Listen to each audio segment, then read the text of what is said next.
Hello and welcome back to a brand new episode of the Pick a Side podcast. My name is Joel Moran and I'm here with Andrew Velez and Joe Dehls, and this is now episode 137. In this episode, we are going to recap the Rams' big win over the Cardinals, unwrap the Urban Meyer dilemma in Jacksonville, give our potential upsets of Week 15, list our top 5 wide receivers, and more.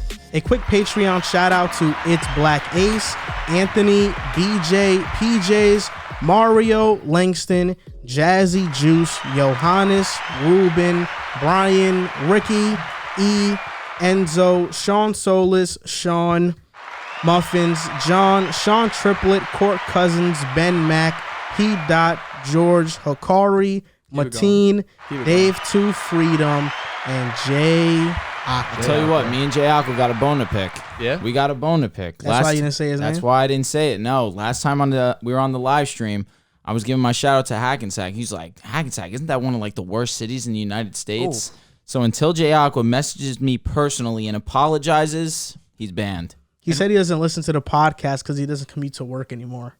So he doesn't listen anymore? Yeah, he just supports us through Patreon because he thinks we're going to be big time. See, I do respect that, but at the same time, like, he didn't since I've started working from home, I don't listen to podcasts. But didn't he watch our live stream? He was the mod. He might have. Yeah, he did. Yeah. For He sure. probably did. I'm telling you for a fact. He commented in the live stream, isn't Hackensack one of the worst cities in the United States? It's not, though. it's far from it. I don't. It's far from you're saying. Far from 100%. I agree. Hackensack is safe. So, like I said, until he messages me personally, Unless you pull up the south side and apologizes, it's a dub. Real quick, shout out to my boy Jude. Got his first big rec W. There we go, Jude. Won by like 25. Big boy stuff. And also shout out to Aaron Moran, new Patreon subscriber. Really? All right, Aaron. Yo, good looking out. Oh yeah. So I said this before the show. You have become the fixture that Dolphins fans look to. You're Dolphins fan Statue of Liberty when it comes to Tua, and you know how birds fly over and shit on the Statue of Liberty. Yeah. Every single time you give an outrageous Tua take, that's what happens. It's like birds shitting on you, and you're taking that burden for Dolphins fans. And you know what? I'll do it every single time we speak about him. Because until he proves me wrong or really, really does something egregious that shows that he's not that guy, which I have zero doubt that he will do anything of the sorts, I'm gonna keep riding. Because why not? I love it, bro. He's been great. Be consistent. Dolphin fans, they're enjoying this ride along with me, so I'm gonna stand with my people. Vince family. Vince family. You guys can follow us on Instagram and on TikTok at Pick a Side Podcast, on Twitter at Pick a Side Pod. We're trying to get our followers up there on that app. Most importantly, specifically on Twitter. For sure. You know it's going to be a good show. River tried to make a Twitter. I was going to say, you know it's going to be a good show when we remember to do the shout out. Not in the beginning, not the end. Exactly. I don't have it written down. That's why I never do it in the beginning. Yeah. Yo, Riv made a Twitter and he got suspended in 24 hours. Bro, in like 12 hours. They have to know like his web IP or something like that every single time he makes it, that he gets popped. You hate to say it. I will be honest though, like when he told me why he got suspended, I was actually thinking the same thing. I'm like, is it worth saying? I'll tell you what, he probably is banned for life. Yeah, that was bad. he folded. Like it wasn't bad in like he offended a group type of thing, but it was bad in type of like in the sense of like why would you even tweet that? Yeah, you don't say stuff like that on Twitter. That's it. Yeah, I was told you don't say stuff like that at the lunch school. table. Exactly, in school. You got suspended. You got like expelled for saying something like that. Yeah, you get suspended for that, which is crazy. It was like 3rd grade. I'll never forget it. Some kids got into a fight and he sat down and he was like, "Yeah, damn, gone." Yeah, that's big time. That's big time. But I was lit. He got his account back, shouted him out, got a decent amount of followers pretty quick. Yeah, gone within hours. It was funny as hell. Oh my gosh, I promoted him too. I should have just let it rock. I should have been like, I'm gonna do it like in a couple of days. I promoted him instantaneously. Yeah. Why not? Yeah, you got to do tragic. It.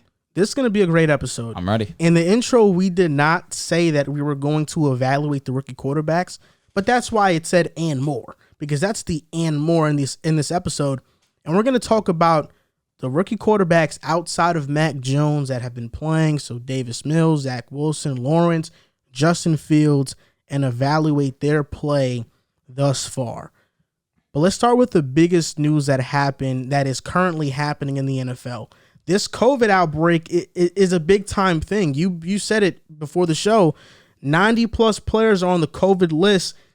It feels like the entire Browns roster is on the COVID list.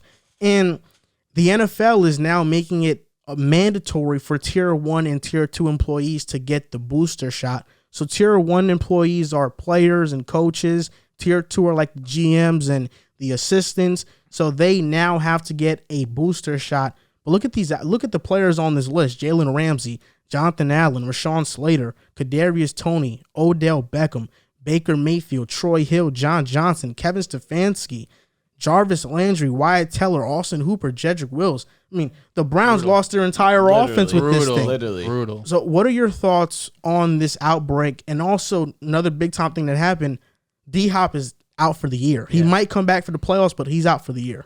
So to address COVID first, since, I'm our first responder. Here we go.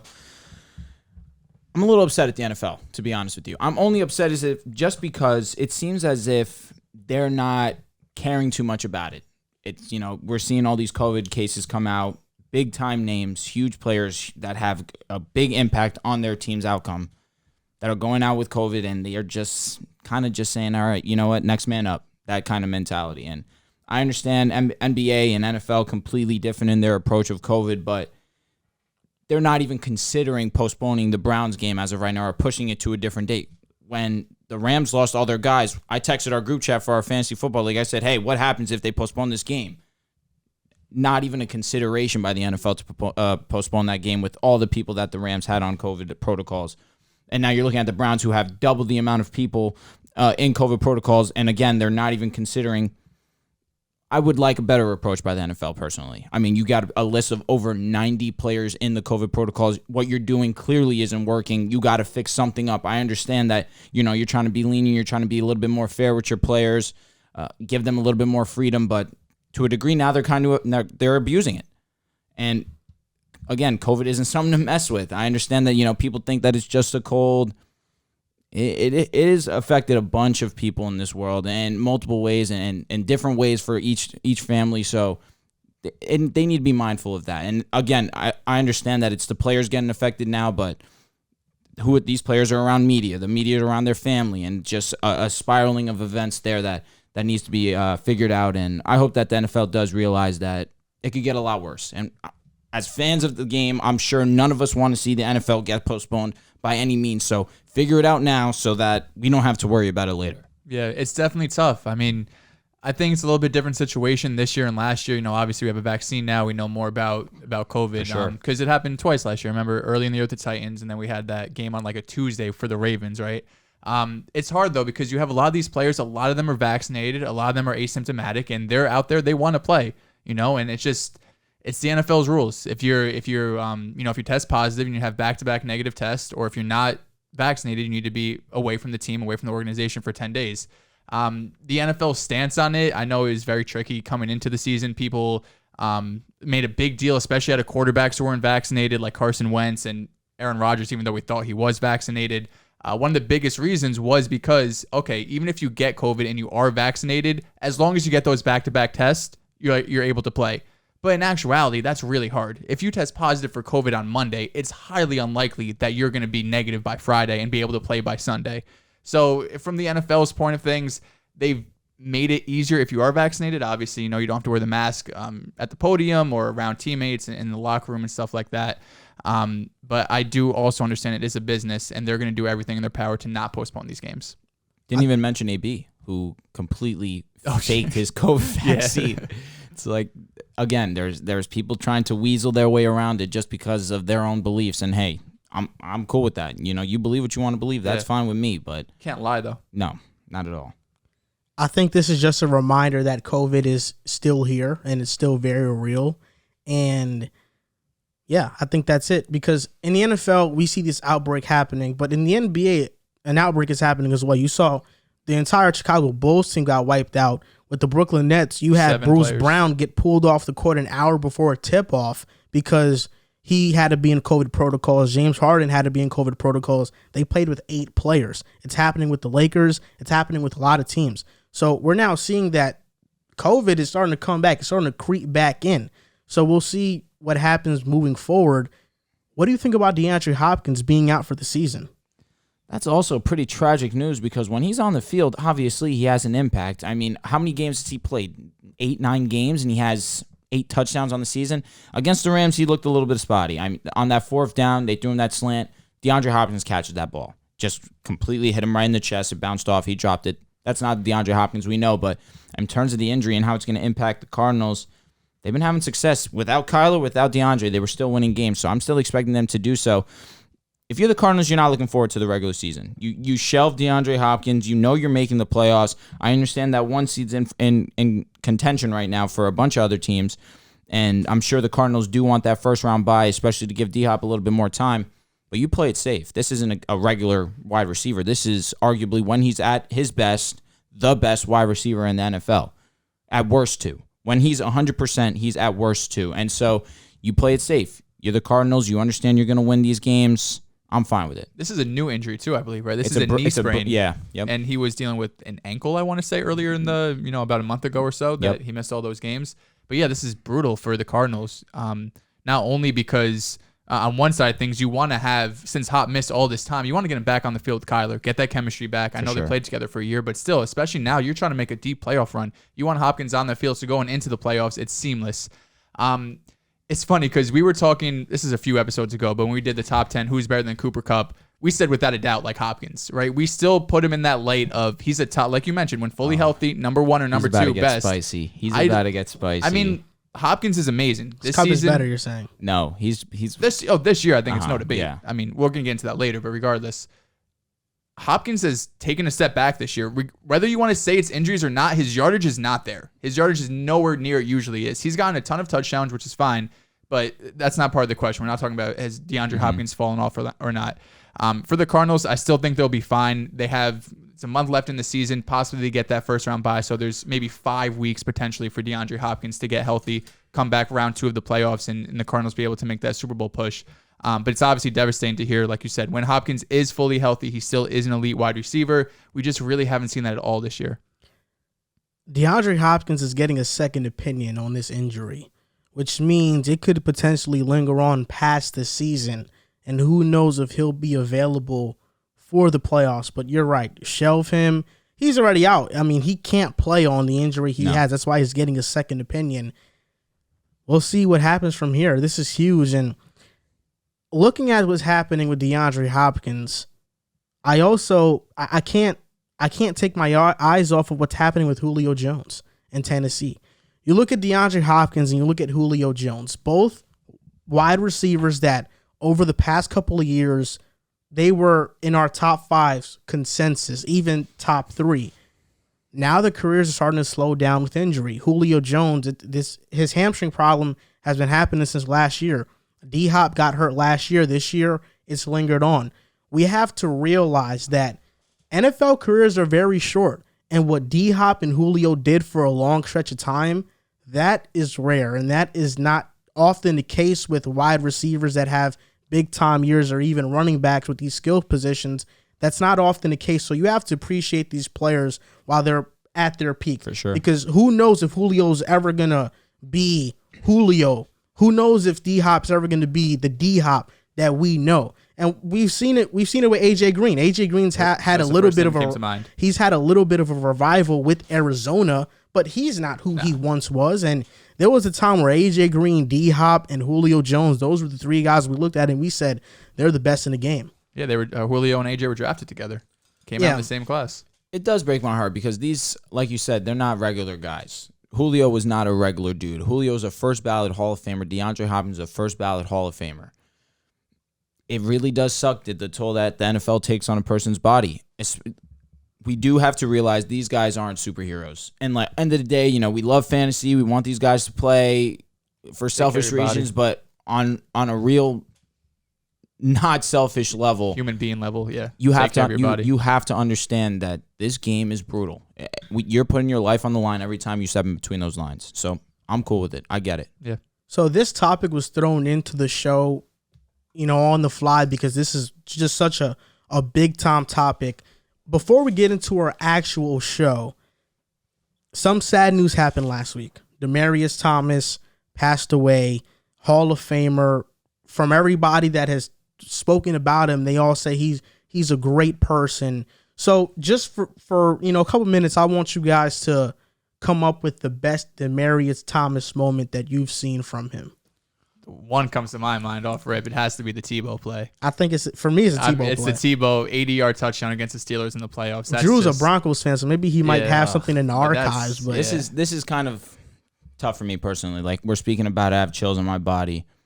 Best moment for me, I mean, he caught Peyton's 509. That was really special. And he, as good ball placement as it was, Demaryius made an even better go at the ball, perfect toe tap, just a great catch by Demaryius. So that one sticks out for me personally, but without a doubt, obviously, that play in the wild card round against the Steelers is his most shining moment in the NFL that he'll ever have.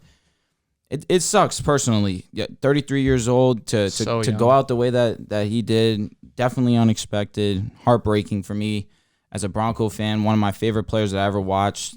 I got spoiled with him in an offense with Peyton Manning, Eric Decker, Julius Thomas. It's really tough for me. It's been a tough week dealing with that. I mean, you as a fan, you love these players. They aren't family. Obviously, you don't know who they are. You never met them, but you could just tell. There's a bond that you just have with certain players, especially ones that are fantastic and so effective, like Demaryius Thomas was. He'll be missed, and he'll always be remembered as a Bronco legend. For me, that moment, you're right, was a Tebow moment. I feel like that was such a magical season. If they had lost in the playoffs, the allure of what that season was isn't as special. Wholeheartedly. But because that touchdown pass happened and because Tebow became an accurate passer in the second half of that game, all these narratives started to spin out from it. Demaryius Thomas catching that. It was just flat out amazing. And thinking about that moment, whenever we talk about signature moments, if you say Demaryius Thomas's name, the touchdown pass from Tebow sticks out in the playoff game against the Steelers. That sticks out automatically. I started to think there aren't many signature moments from great NFL wide receivers. I can think of some that are not from great receivers, like Santonio Holmes, the toe tap in the end zone against the Cardinals in the Super Bowl. That's a signature moment. But when you talk about these other elite receivers, you can't really think of a signature moment. So one play specifically, or you're just saying, like, off the top of my head, I'm thinking of one play specifically, special moment. I would say the Hopkins one, the Hail Mary last year, the Hail Murray. That's the first that came to my mind. Are you only thinking like only in the playoffs? In general, I can say in general, but to me, it feels much more special, like a signature moment if it's in the playoffs. So Stephon Diggs, the miracle, yeah, in Minneapolis, that was huge. Obviously, the Giants. Tyrese. Julio Jones. This one gets overlooked because they lost that game. Catch was ridiculous. You can't make it up. Yeah. That catch should never have happened. Yeah. Julian Edelman. Whatever you want to say about Edelman, whether you hold him in any type of high regard, you know my opinion on him. Better than Jordy. I will stand by that. Mm-hmm. You look at the playoff numbers as a whole. I get it. You're there every single season. These are going to be a little inflated, but you still got to show up, and he did every single year. You think he's better than Jordy? Who's better? I'm taking Julian. We've had this topic. We've been talking about this like for years, probably 8 years. Us and his brothers. Signature wide receiver moments. This is a topic in remembrance of Demaryius Thomas. We know Demaryius Thomas has one of the more signature moments in NFL history. Larry, that's another one right there. The Super Bowl? The Super Bowl play where he just takes it up the middle. The play against the Packers, both plays where he takes it like 70 yards, gets tackled at the 3. He's freaking out. Arizona's going wild. And then they give him the shovel pass and he scores. That Plaxico touchdown too. Plaxico was a huge one. Very smooth. Minneapolis Miracle. For sure. Stephon Diggs. For sure. You have Julian Edelman, the catch in the Super Bowl. Yep. That was one of the best catches we'll ever see. Even another one, Wes Welker not making the catch versus the Giants. That's a signature. Yeah. The signature drop. That's a signature failed moment. Yeah. That hurts to hear, truthfully. That was a bad drop. It was a tough play, though. They give him a lot. Obviously, he's Wes Welker. You'd think he should catch that ball. But you think back on it, he's turning his body. He's in the air, full extension, trying to grab this ball. All he's trying to do is bring it down, and he just too much force, and it falls. For me, the two most special moments for a receiver in the playoffs was Demaryius Thomas's touchdown in overtime against the Steelers and Santonio Holmes' catch against the Cardinals in the Super Bowl. when you talk about other great receivers, I can't really think of signature moments in the playoffs like Julio Jones. Nothing really sticks out to me. The sideline catch was one of the best catches. They should have won that game, and that would have been the play. Yeah, it would have been. Like DeAndre Hopkins, does he have a signature playoff? He's never really had the team to go except for this Texans, year. Deshaun, but like when you think of like Antonio Brown, Tyreek Hill, he has a play. Yeah, Tyreek Hill versus the 49ers. Forever. Yeah, that's his. That was amazing. That was ridiculous. That was both of them though, because Mahomes made one of the craziest throws you'll ever see. Yeah. Yeah, off the top, it's tough. But not many great receivers have that moment. So the fact that Demaryius Thomas had that moment is special. Yeah, man. Like if you talk about the top 5 receivers in the league right now, Devontae Adams, does he have a signature moment? I don't think he has one. Off the top of my head, in the playoffs or Super Bowl, no, obviously, but in the playoffs, not that I could really remember. The only one's Diggs. Yeah. That's if you have him in the top 5. Yeah, Diggs is the only one that has that signature moment. Even DK doesn't have it. I mean, didn't he go for over? It was against Philly, granted, but like that was a pretty. We're talking about one play, so no. Like a signature moment, like Larry Fitzgerald had it versus the Steelers, but it was overshadowed by Santonio Holmes. No, for sure. But that's why I'll give him that signature play against the Packers. That was a huge.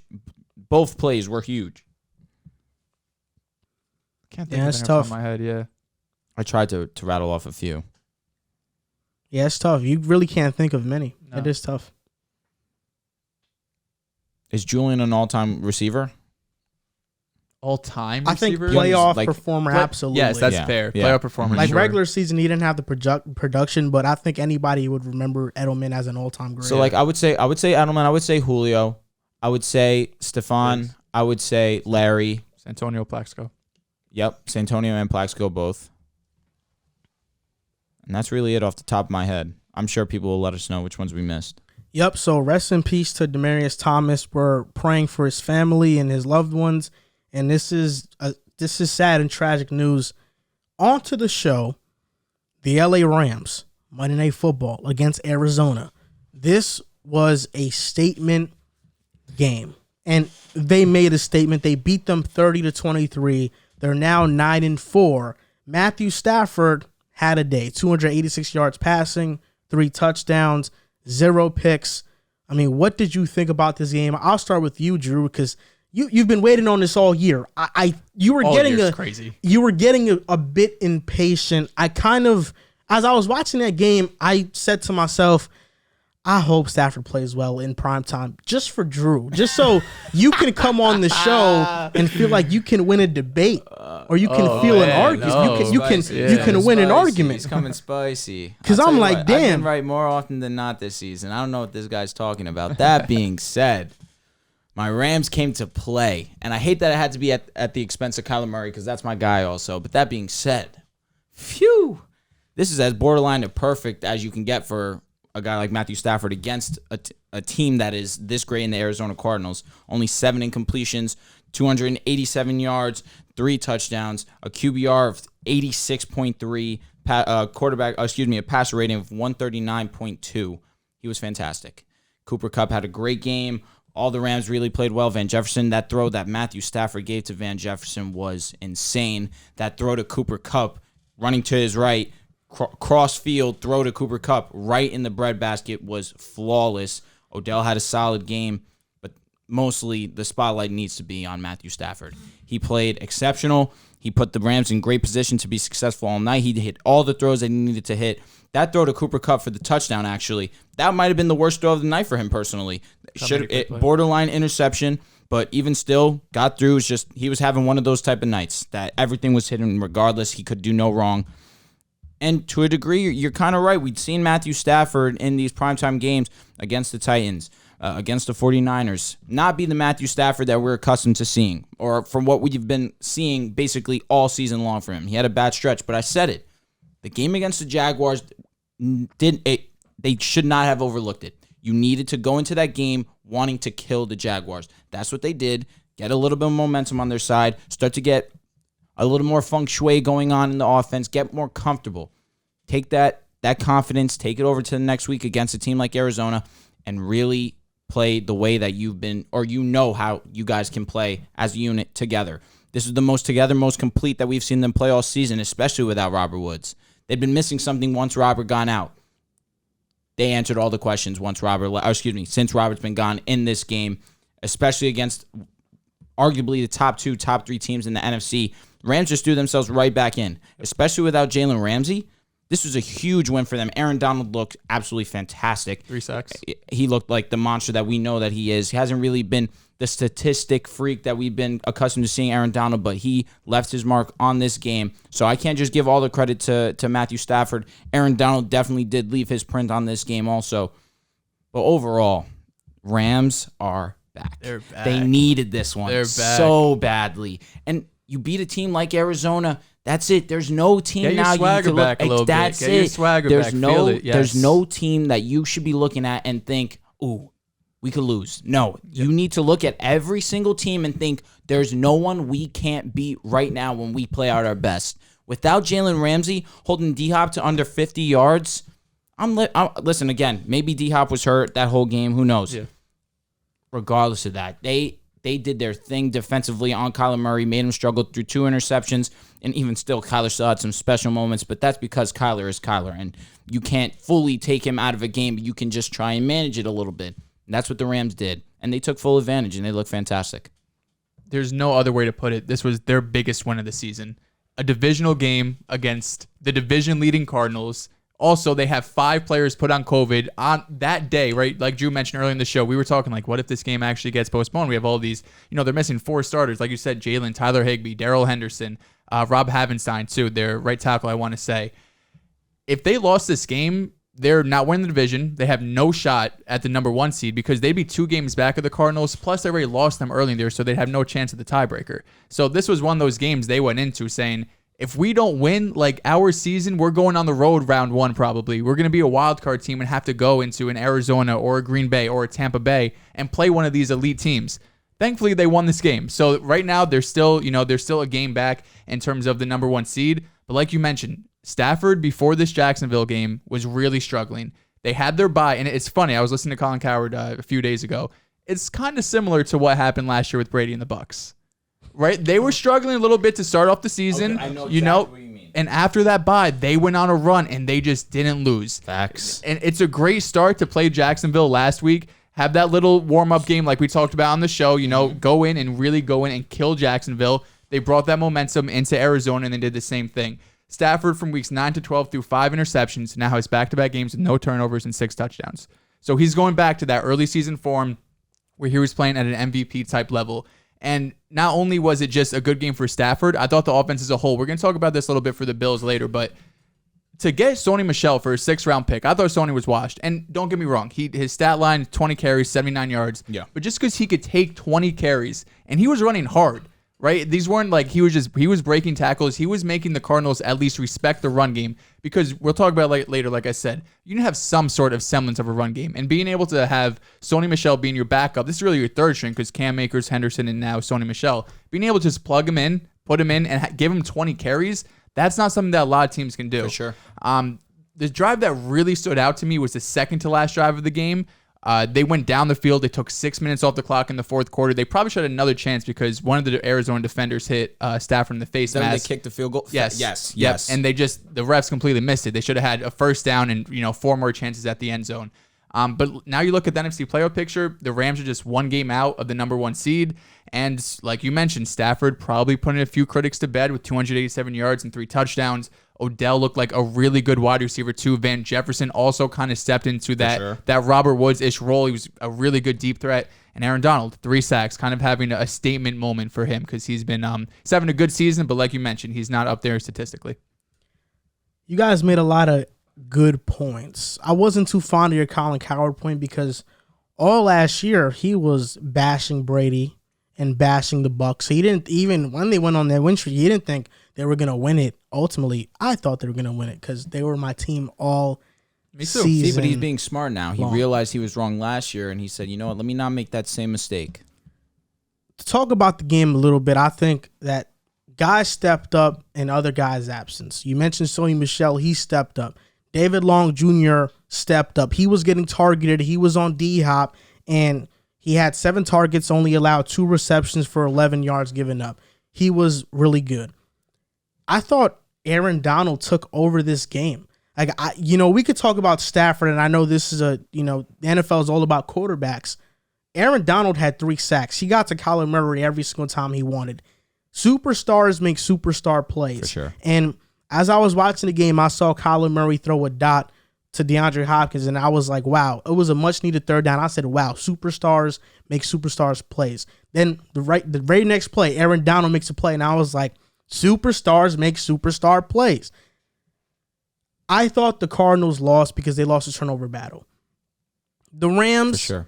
they didn't have a turnover in this game. You look at Collar, 2 of his turnovers, Ernest Jones and Leonard Floyd. I mean, Leonard Floyd should have never even had the interception. You think that was a great play by Leonard? It was a great play by Leonard, but that's something that happens it rarely happens. I know what you mean. That everything was going the Rams' way. It felt like they had a lot of the momentum, and a lot of guys stepped up. For the Rams, Aaron Donald, David Long Jr., that defensive line stepped up. Their offense stepped up. I mean, Van Jefferson, Odell, and Cooper Kupp all had touchdowns. Odell, I think this was his best game as a Ram, hands down.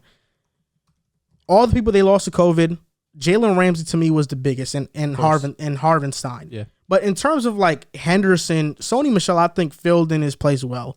Tyler Higbee, yes. Yeah, for me, he's a whatever guy. I think somebody can fill in his place and, do a fine job. Arizona side, James Conner had a vintage game receiving. This guy was great. AJ Green had a vintage game. D-Hop, he just didn't look the same, and you can see that he was hurt, and that's why now he's out for the season. So I think a lot of things went the Rams' way. They played fantastic. Stafford finally had that primetime performance that I've been looking at him to have, and he finally had it. But the great thing about the NFL, and the great thing about sports, and the great thing about any industry that is driven by results is that now you have to do it again. You can say all you want. Stafford, prove these critics wrong. The Rams are back. They're back for a couple of days.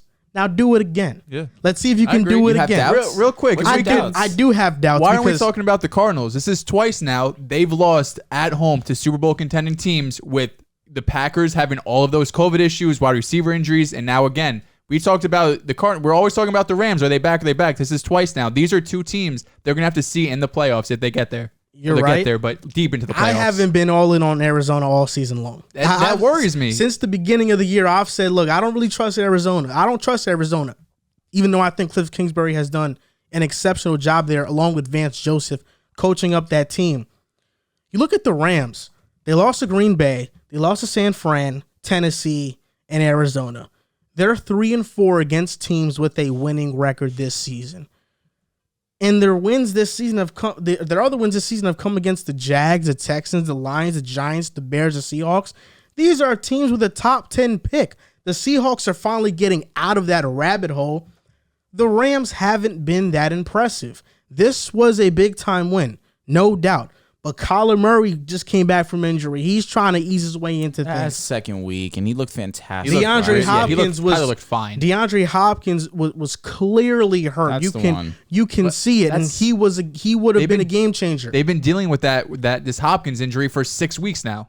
They're used to it. They know the game plan coming in cannot be. This is the one thing I will say about Arizona. Focused. They're young. They are, and that's why I feel like in some areas, correct. They have a lot of vets. Their core, correct, but their core is young, and so that's why I feel like head coach is young. They're starting quarterbacks young. Running back James Conner, obviously he's been in the league a few years, and he gives you that. James Conner must have hated Pittsburgh because he looked terrible last year. He comes into Arizona and he looks great. His body was failing him to a degree, and again, that O-line was bad. Yeah. This O-line, especially, I wouldn't say especially the run block, but they just a lot better than Pittsburgh. Significantly that's for sure. better than them. And James Conner is a good receiving back. And he's made back-to-back games with ridiculous catches. Correct. One-handed. And I feel like that's why people aren't giving them as much criticism, because one, their record is great still. There's 10-4, 10-3. 10-3, I want to say, yeah. And on top of it, they're overachieving for what people had already imagined them coming into the season. So as is, this has been a success for the Cardinals. So I feel like that's why they're not getting criticism. Coming into the season, you make a move for Matthew Stafford, you're trying to contend for a Super Bowl. Now you got pressure. Now you're going to have people like us talking about you week in, week out, scrutinizing your play. So that's why I can understand why we're looking at the Rams as opposed to the Cardinals, but you're 100% right. Two games that they should have won. Yes. Against the Packers, no excuse. They should have won that game. No wide receivers. Again, I feel like AJ, he needs to get his head out of his ass. He needs to make that play. His controller died. He just didn't make a play on the ball at all. Even still, though, like... No, but I'm with you. This week... 59 minutes to win. This week was... I wouldn't say... It's a division game, so anything can happen. But with all the adversity that the Rams had to overcome going into this game, I'm sure people looked at it and said, Cardinals got this one locked. And the fact that they didn't come out on top, I'll give it to you, it is surprising. We talk about the biggest storylines. The storyline of this game is the Rams are back. Now we're here going to debating whether or not the Rams are back. If Arizona had won, this topic is are they actually legit? No doubt. But Stafford versus 500 teams this season, he's thrown 1,987 yards, almost 2,000, 16 touchdowns to 7 interceptions, a 99.9 quarterback rating, passer rating, which is basically 100, and he's completing 65% of his passes. It's pretty solid. Now, this year, in total, he has a 108 passer rating. So, yeah, versus these better teams, he does decline a bit. And in the playoffs, right now he currently has a 2-to-1 interception ratio, at least against 500 teams. In the playoffs, that turnover does matter. And that's why I still don't trust Stafford. I still don't trust the Rams fully. Like I said, they have a great roster. It looks awesome. Like, I would love to window shop the roster. But I just don't trust them all together, continuity. I would pick 3 to 4 teams in the NFC to beat them. You know, I'm picking the Packers to beat them. I'd pick the Cowboys to beat them. I'd pick the Cowboys, Packers and Bucks are the only ones. I'd pick the Bucks to beat them. The rest are toss-ups. If San Fran is matched up with them, I'd pick San Fran to beat them too. I think San Fran can beat them, and they've beaten them already. Yeah, tough matchup for them. I said this earlier. The NFL is a results-driven business. You have to produce.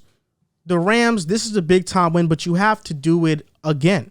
Even Tom Brady, when he won a Super Bowl, you have to do it again because, you know, even the Bucks was last year a fluke. You have to do it again.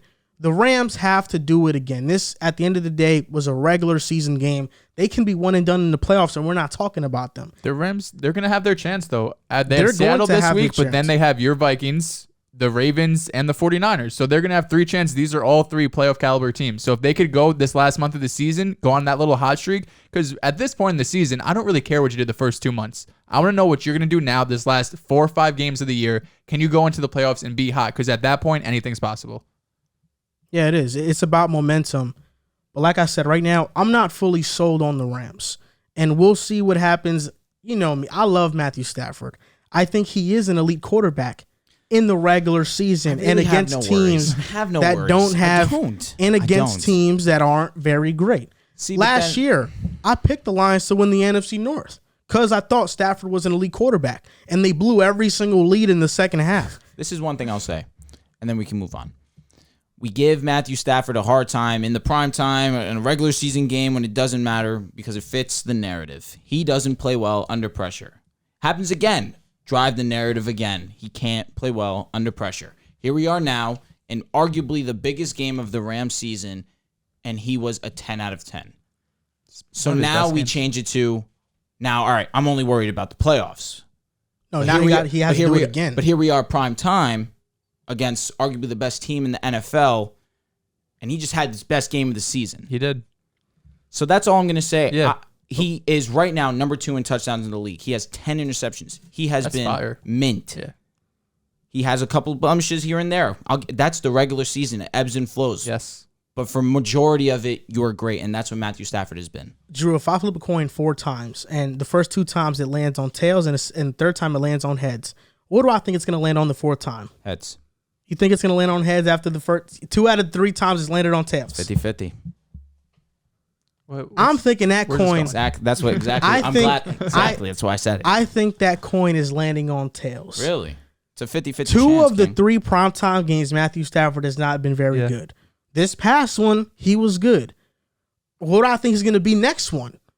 I'd probably pick the safe bet and say he'll go down to what I think he's always been. But they're going to have their opportunities this last month to prove it to you and to everyone else who says Stafford can't do it in prime time. And we'll be talking about this week to week. This was because he won't this get is the biggest game. A bigger game than the Niners, than the Titans. The only one that compares is probably the Bucs earlier in the season because we wanted to know. And what did he do? Yeah, he smoked them. Come on. He won't get past Minnesota.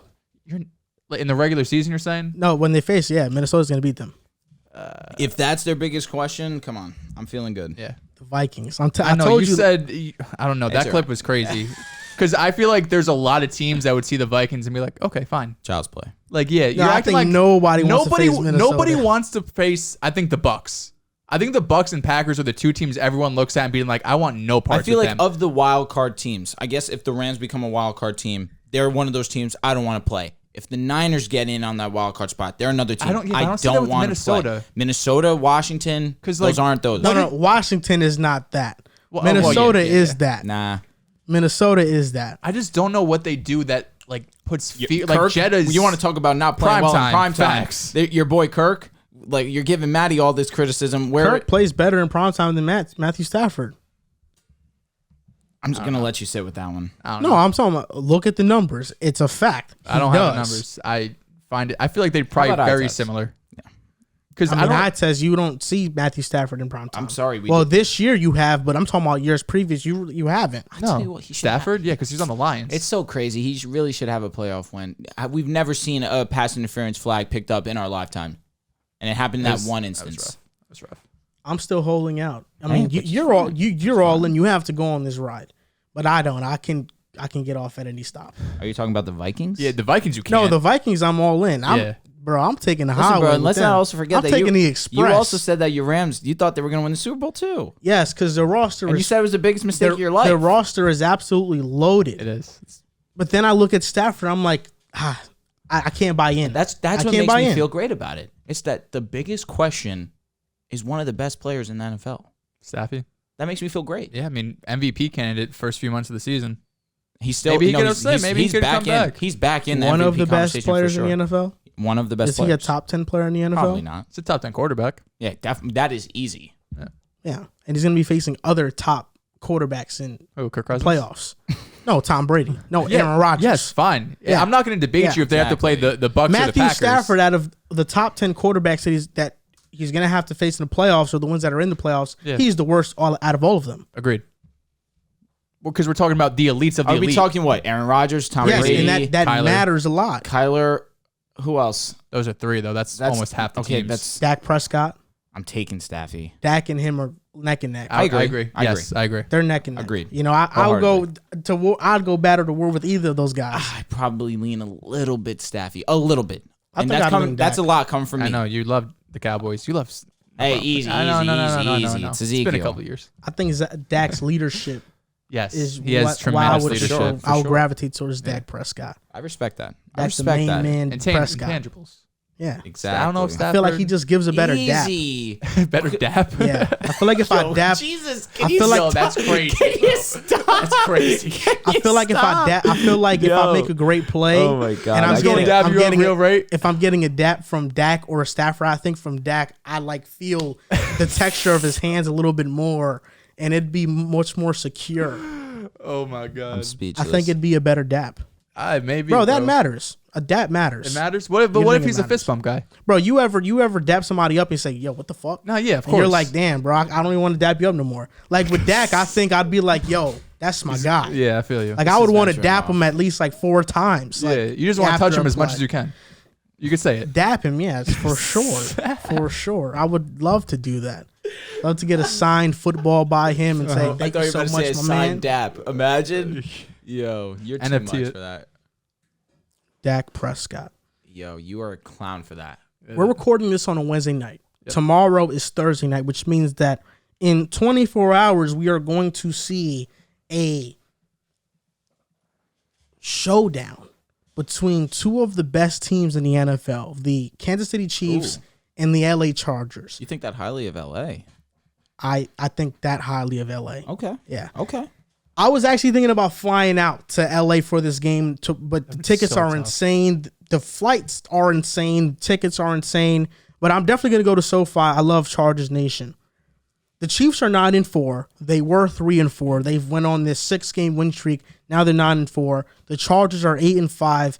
In their first matchup, they beat the Chiefs 30-24. Who do you think is going to come out on top in this game? What are you looking for? What are some keys to success for both teams? And Herbert versus Mahomes. This is something that's going to happen 2 times every single year. I'm so excited. This is a showdown. I'm so excited. The Chiefs haven't lost both games to an AFC West opponent since 2014 in the same season. So this would be historic if they did lose to the Chargers, because earlier in the season, the Chiefs were home. This was a different team, though, early in the year that had one of the worst defenses in the league. Mahomes, I still don't think Mahomes is fully back as of right now, but he's better than he was, week 3 or week 4. But when you go back and you look at that game, I mean, Herbert had one of his best games of the season, throwing for 280 yards and 4 touchdowns. The main reason why the Chiefs lost this game was the turnover battle.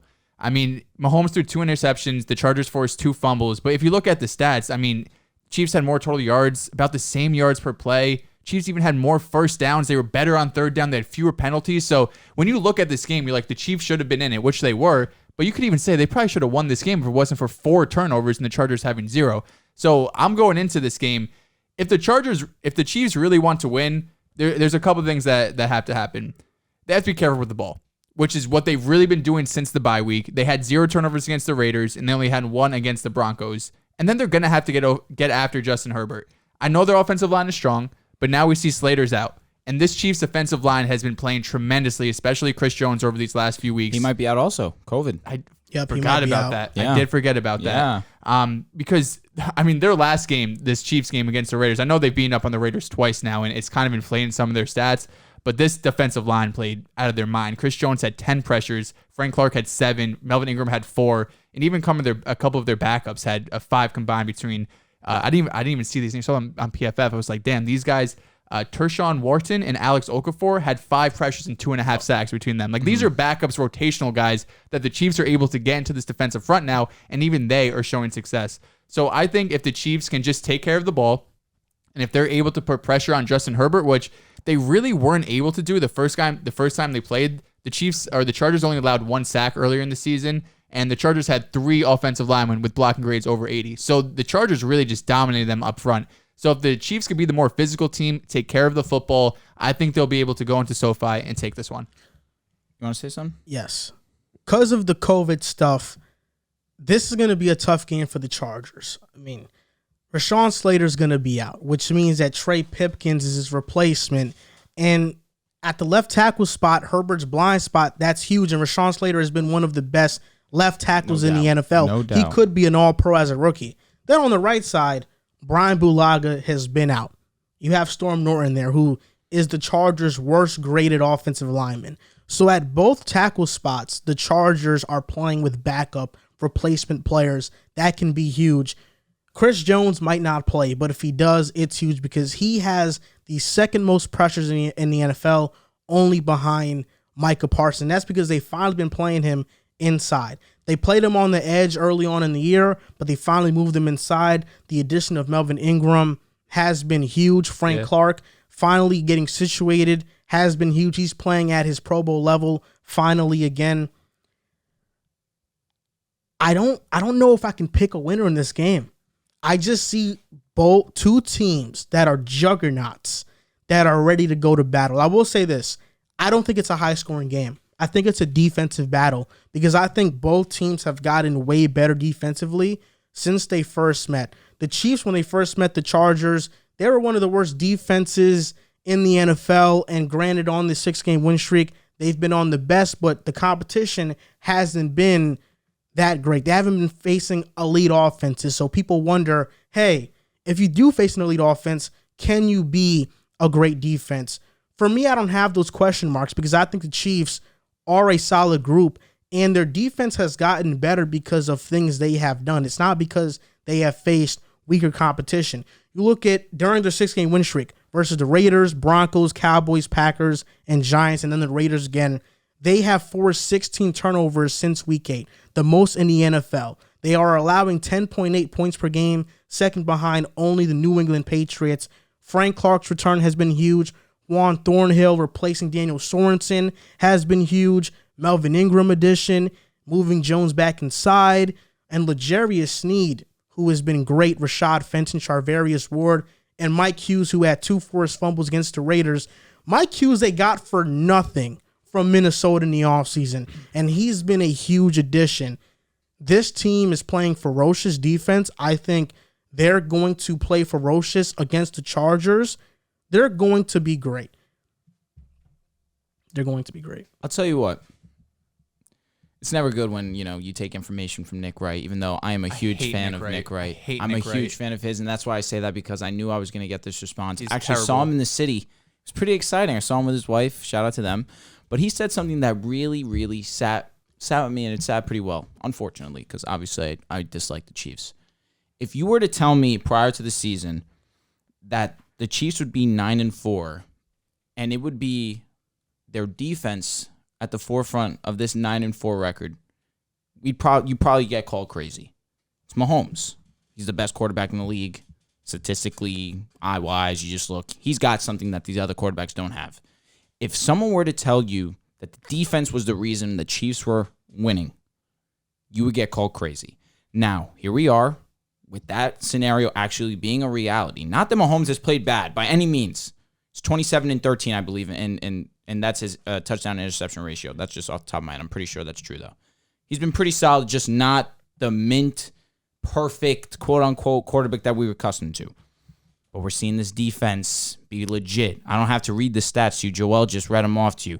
They've been amazing on the defensive side of the ball. If Mahomes is the one that's kind of lacking behind right now, I'm scared. I'm terrified. I'm scared. This is the only thing the Chiefs really need is Mahomes to get mad and flip that switch, and they'll go on a type of run where they already haven't lost a game in seven weeks. Mahomes turns it on. This defense is the defense that they've been playing like.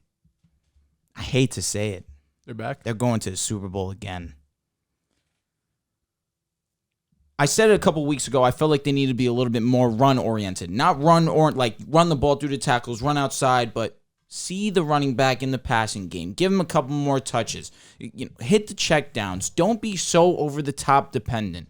We've seen Clyde Edwards be a little bit more effective. Not so much in attempts, but utilizing these attempts. 3 touchdowns in 3 games. He's been really solid. Darrell Williams as a pass-catching back. He's been really super solid. Made some really, really nice plays. They're not looking for that over-the-top ball. We haven't seen Tyreek take the over-the-top ball in a couple weeks now. They're playing a little bit smarter on offense. They understand, hey, we don't have to be the Chiefs that everyone wants us to be, because that's what they're expecting us, and they're game planning for us over the top. We'll take our time with this. We know that we could take the top. We could take the top off on any team, but if they're expecting that, why would we give in to that? Let's keep feeding Clyde. Let's keep seeing these these underpasses. Thank you. Why would we want to do a little bit more? Come playoff time, defense are now realizing, oh, wow, they're really adjusting. How do we play defense against that? That's when Mahomes takes over. And if this defense is going to continue to be top 10 the way that they've been playing top 5 over these last couple of weeks, they've been superb. And now we're going into this Thursday game with Rashawn Slater not being out. Derwin James has a questionable tag next to his name. Austin Eckler has a questionable tag next to his name. Unfortunately, Chiefs might run away with this one. If Derwin doesn't play, Tyreek's going to have a freakish game. Chris Jones has had 5 sacks during this win streak, and Clark has 12 quarterback hits. You talked about the Chargers' run defense. They are allowing 140 yards per game on the ground. Clyde's about a field day. But during these last couple of games from the Chargers, during the last 4 games for the Chargers, they have allowed 108 yards per game, which would rank 12th. So their run defense has been much better. I think this is going to be a close game. You talk about the Chiefs and their offensive struggles, and they're finally starting to find themselves again. They committed 17 turnovers in the first 7 games. And during this 6-game win streak, They have committed 6. So there's more possessions on the offense. Mahomes is being safer. Receivers aren't bobbling the passes as much as they were earlier on in the season.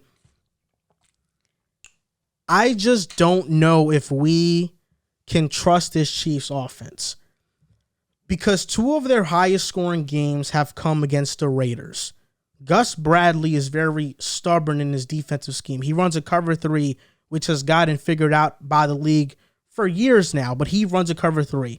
What's been stopping the Chiefs and neutralizing their offense has been a shell coverage, cover 2, 2-man, basically coverage. The Raiders didn't run that. They don't run that against the Chiefs. Gus Bradley sticks by his scheme, and they've gotten lit up. And even in those games, like last game, there was defensive touchdowns in that game. There was a lot of great field position. So it wasn't the Chiefs' offense. It wasn't all of them. Like all those points they scored, it wasn't all because of their offense. A lot of it was because of the defense. So I am curious to see that if Brandon Staley is playing a shell coverage, 2-man coverage, you probably will. How they're going to look. And Brandon Staley is a guy who he's going to let you run the ball because he's worried about the passing game. He's worried about that. And they have the guys to cover Kansas City's guys. They do. And I think Kaiser White, their linebackers, really stepped up as a leader these past couple of weeks. But if Derwin James does not play, that is huge. Because I think Asante also has a questionable tag next to his name, too. He's been one of their better players on defense. Yeah. So we need to see how healthy they're going to be. But even if they have guys that, I think this is too big of a game for either team to come out flat.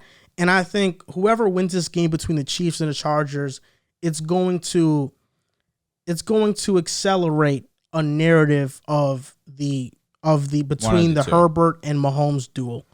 Sorry, go ahead. Last thing I'll say on this. What I was trying to get to is, let's say come playoff time, right? The defense is still being the defense that they've been over these last couple of weeks. They are lock up. You need the Chiefs to get 1 score. Let's say it's a 14-10 game, right? Chiefs are losing. 14-10 game. I trust Mahomes to score that touchdown. A 14-10 game, you were telling me you don't trust Herbert? I'm not saying I don't trust Herbert. I'm just saying in general, just speaking about the Chiefs. Listen, Herbert, like I said earlier in the season, I'm taking Herbert right now. This season, I feel like Herbert has looked more mint, more clean than Mahomes has this season. You love that word today. I do. Yeah. Mint, right? Yeah. It's a good word. I feel like it's a very like UK word. UK, really? Yeah, mint? Justin Herbert's a top 3 quarterback in the NFL. He's been fantastic. Nothing short of fantastic. He's been amazing to watch. I just think that in terms of Kansas City versus the field, come playoff time, if the defense is playing the way that they are, Mahomes is not going to go out. Sorry. No way. Yeah, Mahomes had a few vintage moments last week. The one throw where he was running to his left. I saw some stat on Next Gen Stats, like he was running like 6 or 7 miles an hour to his left. He throws across his body. I don't even know how he saw Tyreek. I don't know how he saw the open part of the field, but put it right into his chest. It was by himself, too. That made no sense to me either. There was a safety that came late over the top. Yeah. This is a huge game for the AFC West. The Chiefs have a 1-game lead on the Chargers, and the Chargers already beat the Chiefs earlier in the year. So if the Chargers are able to go up 2 games to none on the Chiefs, so they have the tiebreaker, and now they're tied in terms of win-loss record, the Chargers are still going to have an opportunity to win this division. I know we were talking a few weeks ago about how this AFC playoff picture is going to shake out. I don't think any of us had Kansas City as a wild card team. So if the Chargers are able to win this game, all of a sudden now they have home field advantage. They're going to be able to play one of these wild card teams, whether that is the Chiefs, possibly the Colts, the Ravens. Now things look a little bit different for this team because they have an elite quarterback. They have a head coach who is a rookie head coach, but he's proven that he's aggressive and he's going to, his scheme and the way he's been coaching has worked really well, not only on this defense, but the offense has a lot of swag to it. They're confident. You could see the way they're playing. And especially if you could get early in the season, the way Mike Williams was playing, they kind of flip-flopped Mike Williams and Keenan. Early in the year, Mike Williams was dogging. He was having one of the best seasons of his career. They were really connected on the deep ball a lot. And I just think teams have kind of, especially after the bye, have kind of looked at their team a little bit differently, and they're taking that away from them. But now you see Keenan Allen coming in, and he's having one of those vintage Keenan Allen seasons. He's going to have 100 receptions, over 1,000 yards. So if they could find some sort of balance there. Even Josh Palmer's had some big plays, and Guyton last week is really the one. Been great. If they could find that balance again between hitting Mike Williams a few times a week, per game down the field, because they're going to take the shots, right? We already know that. But if they could get back to really connecting on it, and now you have Keenan Allen over the middle of the field, you have Austin Eckler, one of the best running backs, aggressive head coach. I know they're young and they have their future's really bright, but this is a team who, if they win this game and they could get a home playoff game, even though I know SoFi doesn't have the best reputation, that changes everything compared to going on the road in Kansas City or in one of these other division leading teams. I mean, the weather is completely different in LA versus you're in a dome, no doubt, no doubt. It's, Kansas City is cold, so they're gonna be playing in the cold. Justin Herbert has burst onto the scene so quickly that I think a lot of us are having trouble finding a place to rank him. Where does he rank amongst the top quarterbacks? But when I look at Herbert play, when I'm looking at this season, when I'm looking at last season and this season, to me, I think Justin Herbert is a top 3 quarterback in the NFL. And when we're talking, yes, or just this season, period. Okay. And when we're talking about the top young quarterbacks, Josh Allen, Kyler, Herbert, Mahomes, I would have to sit for a minute and think about who I'm taking between Herbert and Mahomes. I would have to sit, and I might go with Herbert. I said it last Justin week. Herbert has done... You called me crazy for it. Justin Herbert has done something that no other quarterback in NFL history has done. Not even Patrick Mahomes. Herbert came in as a rookie in a COVID-riddled season, no training camp, threw 30 touchdowns, broke every single rookie passing record this season. In the offseason, there was talks about regression. He's put those to bed. Under a new offensive system, has thrown 30 touchdowns once again. Mahomes, even with sitting for an entire year and throwing 50 touchdowns in his second season, in his third season, he threw 26.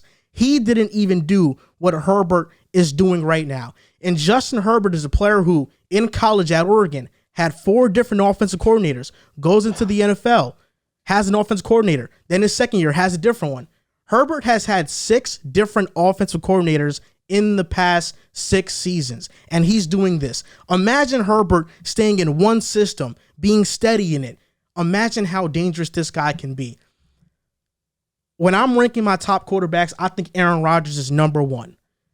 Because of brand name recognition, you have to go with Tom Brady, right? But I think even if you ask somebody, hey, Tom Brady or Justin Herbert, you're probably going Justin Herbert right now. You're talking about like the season or for the future? This season. Brady might be the best quarterback. Brady's number 1 for me. Yes. I don't. Okay. I know. I think Brady if you give he has just over 4,000 yards, if leads you the give league in MVP right touchdowns. now. I understand. 11, If you give Justin Herbert, Mike Williams, Chris Godwin, Rob Gronkowski, and I everything know they what got, you mean. Yes. I mean, come Mike on, Evans. Bro, but you're going to pretend like the Chargers Keenan don't Allen, have Keenan Mike- Allen, Mike Mike Williams. Williams, Austin Eckler. Like, he's got plenty He's got of weapons. dogs, and his O-line solid this season. the 2 receivers you named me, Keenan Allen and Mike Williams, aren't even as good as Mike Evans. Keenan Allen is in the conversation. They're really good. Keenan Allen's in that conversation. Keenan Allen is year in and year out. Keenan Allen is very similar to Mike Williams, where year in and year out he puts up really good numbers. Keenan Allen would Mike be Evans. the 4th I best thought you said Mike receiver on the Bucks. What? He'd be the 4th best receiver on the Bucks. Keenan Allen. He's including Antonio Brown. Including AB? I don't think so. I think he's better than AB. Okay. Well, See, that's tough for me because I know. that's so tough. You're biased. okay, so my list this season then, I look at Aaron Rodgers and I think he's the best quarterback in the league. Just playing mistake-free football efficiently.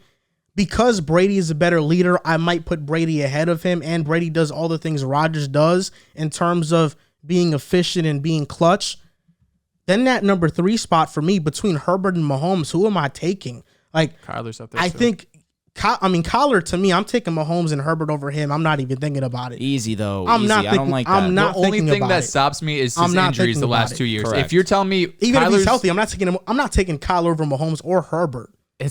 I'd probably take them too, but I think he's in agree. the discussion. I think the 3rd best quarterback in the NFL above Mahomes is Justin Herbert for me.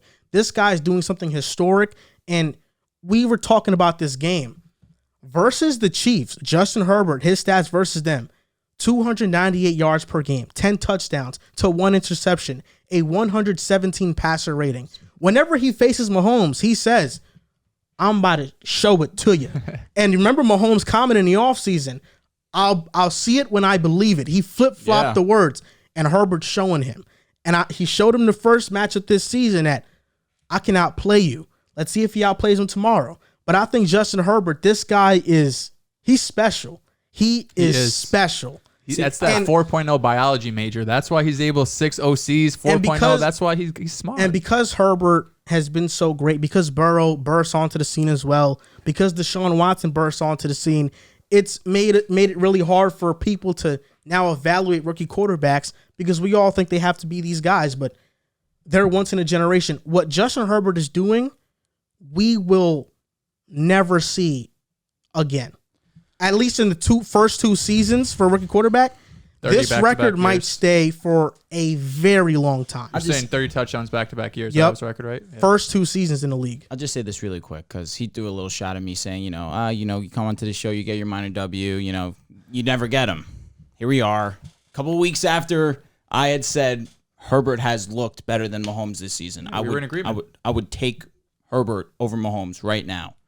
So I'll take that minor W right now, right? Hey, I take that too because I was there. You say I lose every debate, so I had to throw my shot in there. No problem about that one. I just felt like the tone in your voices, it was awfully disrespectful to the main man Mahomes. That's my guy. You just disrespected him. I didn't disrespect him not once. You just took 3 players over him. Aaron Rodgers, Brady, and Herbert. Right? That's not crazy. That's disrespect. The Herbert one, that's hard. I don't call you crazy. I wouldn't call you crazy. Brady and Rodgers, if you're just talking this year, I agree because Mahomes, his mechanics just seemed a little bit off. His turnover-worthy plays are up. But the Herbert thing, he's right there. It's close. I still would take Mahomes, but it's so close. He's that perfect example of like the stats don't need to be there where he's not top 5 in passing yards, touchdowns, but he just knows how to manipulate and win a game. It's just with Rodgers, I'm taking Brady 1 though. That's where you. Yes. That's the only difference. It's just with Rodgers. You look at Aaron Rodgers and you see what he has. Then you look at Mahomes and you look at Brady and you see what they have in terms of weapons. Yes, okay. And you see that they have drastically better situations offensively than Rodgers. This year, the Packers' offensive line has been a bottom 20 offensive line. Doubt. They haven't been that great. And Rodgers is still succeeding in playing efficient football. Yep, he is. A bad season for this guy is throwing 2 picks. For sure. And for the entire year. Yeah, I know what you mean. 2 years ago, he threw 2 picks the entire year. They're talking about if he's washed. So that's a bad season for him. Yeah. If you put Rodgers with the Bucs and you replace him and Brady, does Aaron Rodgers not break Payne's records? He might. I don't want to hear this.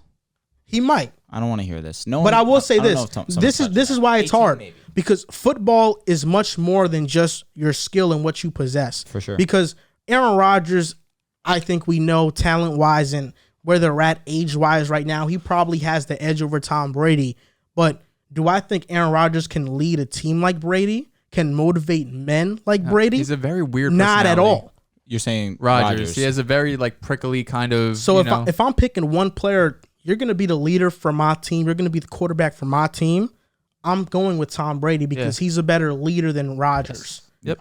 But amongst the young quarterbacks, though, like Kyler, Allen, Mahomes, Herbert, Zach Wilson, I'm going with Justin Herbert probably. Even if I go with Mahomes, it's like I got to think about it for a minute and then I'm picking Mahomes. Those are the only two. I have to think. I think after that, there's a tiny gap between Kyler. I'm going Allen over Kyler. I disagree wholeheartedly. I'm going Allen over Kyler, bro. I don't know, bro. Josh Allen, special. Josh Allen is special. I'm not taking anything away from Josh. Josh Allen is special. Kyler just can make some plays that only he can make. Yeah, literally, man. And the only thing for Josh Allen. Was he running away from Aaron Donald? I'm asking. I don't know. I'm with asking. The rush you're saying? No, the one that he's scrambling, that he throws the ball to AJ Green. Who was he getting chased by? Because that play was crazy. I don't remember off the top of my head. Bro, Josh Allen, he's 6'5". He has the size. He gives some good daps, too. I believe it. His hand's probably double what my hand size is. Now, Josh Allen's that dude. Josh Allen is special. And talking about Josh Allen, it's a perfect segue. Oh, absolutely. Wow. The Buffalo Bills, it seems like they can't beat good teams. They lost to the Bucs 27-33 in overtime. Brashad Perriman, Jets legend, caught a touchdown in overtime to win that game. He's ran by everybody. He's just Speedy Perriman out there. And the Bills lost a game. They lost to a good team yet again, and they are 1-5 against 500 teams this season and allowing 27.5 points per game in those games, which would rank 30th in the NFL. Why do you think the Bills can't beat these better teams? And do you think they're a legit playoff threat? I'll start with you, Drew. I've been saying this for weeks. You cannot be a consistent winning team if you do not have a run game. We've been saying this for years, probably. No, for sure. With the Bills. Oh, no doubt about that. Last season, 100%. You looked at them. Obviously, they were a great team. They went to the AFC Championship game. And what was their biggest struggle in that AFC Championship game? They could only pass the ball. And Josh Allen needed to do everything. And it was very predictable as a defense to scheme for that. Now we're going into this season. And now Josh Allen's their leading rusher. And for me personally, unless your name is Lamar Jackson, the quarterback should not be your leading rusher. I understand Josh Allen, he has that type of ability where he can be a solid rusher as a quarterback. He's probably the third best rushing quarterback in the league, fourth best. I'll throw respect to Jalen Hurts as number 3. Probably go Lamar, Kyler, Jalen, and then there's Josh Allen right there. But when you don't have that option of running the ball consistently to get you out of a game or open the field for you, just open up the play calling, anything, it gets hard. The perfect example of this is against New England, where the script is literally handed to you on a silver platter. New England took it, the Bills didn't. Run the ball. If you don't have that ability, you're going to get beat. The Patriots ran the ball an absurd amount of times. I'm going to look at it right now. They ran the ball 46 times. I think it was like 95% of the offensive The Patriots. The Patriots ran the ball 46 times. Mac had 3 attempts. And he won the game. 3 attempts and won the game. Now, listen, this isn't anything towards Josh Allen. I don't want it to sound like I'm down on the Bills because of Allen, because that's not the case. He's amazing. He's the reason why the Bills are in a position to win almost in every game. That being said, you're not going to beat a team of high caliber if you don't have another aspect of your game. Even the Chiefs, who are a pass-dominant team, have that ability to rush the ball. Bills don't have that. Something actually came to me. And I will give credit to my boy Sean because he threw this at me. Next season, you know what running back's a free agent? Saquon Barkley. Not this offseason, the following. Would it be the following? This is they year picked up 4. his 5th-year option. Did they? Yeah. What happens if Saquon goes to the Bills? That'd be tough. Then I'm all in. I'm all in on the Bills. I'll double check the Saquon, but I'm pretty positive. I could have swore that he's getting a contract next season. People are talking about, are you going to pay Saquon? No, you're not. You let me know. That being said. Yeah, he signed through 2022. Free agent. I've been saying it for weeks now. You need to run the ball. And if you can't run the ball, it's that simple. You're not going to get anywhere. Listen, with the Bills in this game, I agree. I think you need to have a sort of a balanced attack because the Bills are like 90% pass, 10% run. I mean, in this game alone, they made history, but for the wrong reasons. They called 0 run plays for a running back in the entire first half against the Bucs, which that's the first time a team has done that since 1991. Jeez. They called running plays for Josh Allen, and Josh Allen did his thing. He ate. This is why when talking about Josh Allen versus Kyler, why I picked Josh Allen. What I saw in this game... Can't with you. There are very few quarterbacks that can take over an entire game. There are few players that can take over entire games regardless of the sport. And I saw Josh Allen take over against the Bucs. Like, if it wasn't for a Levi Wallace pass interference on Mike Evans, which was a very questionable call, the Bills are they're probably coming out on top in that game. What Josh Allen did, 308 passing yards, 109 rushing yards, 3 touchdowns, 1 pick.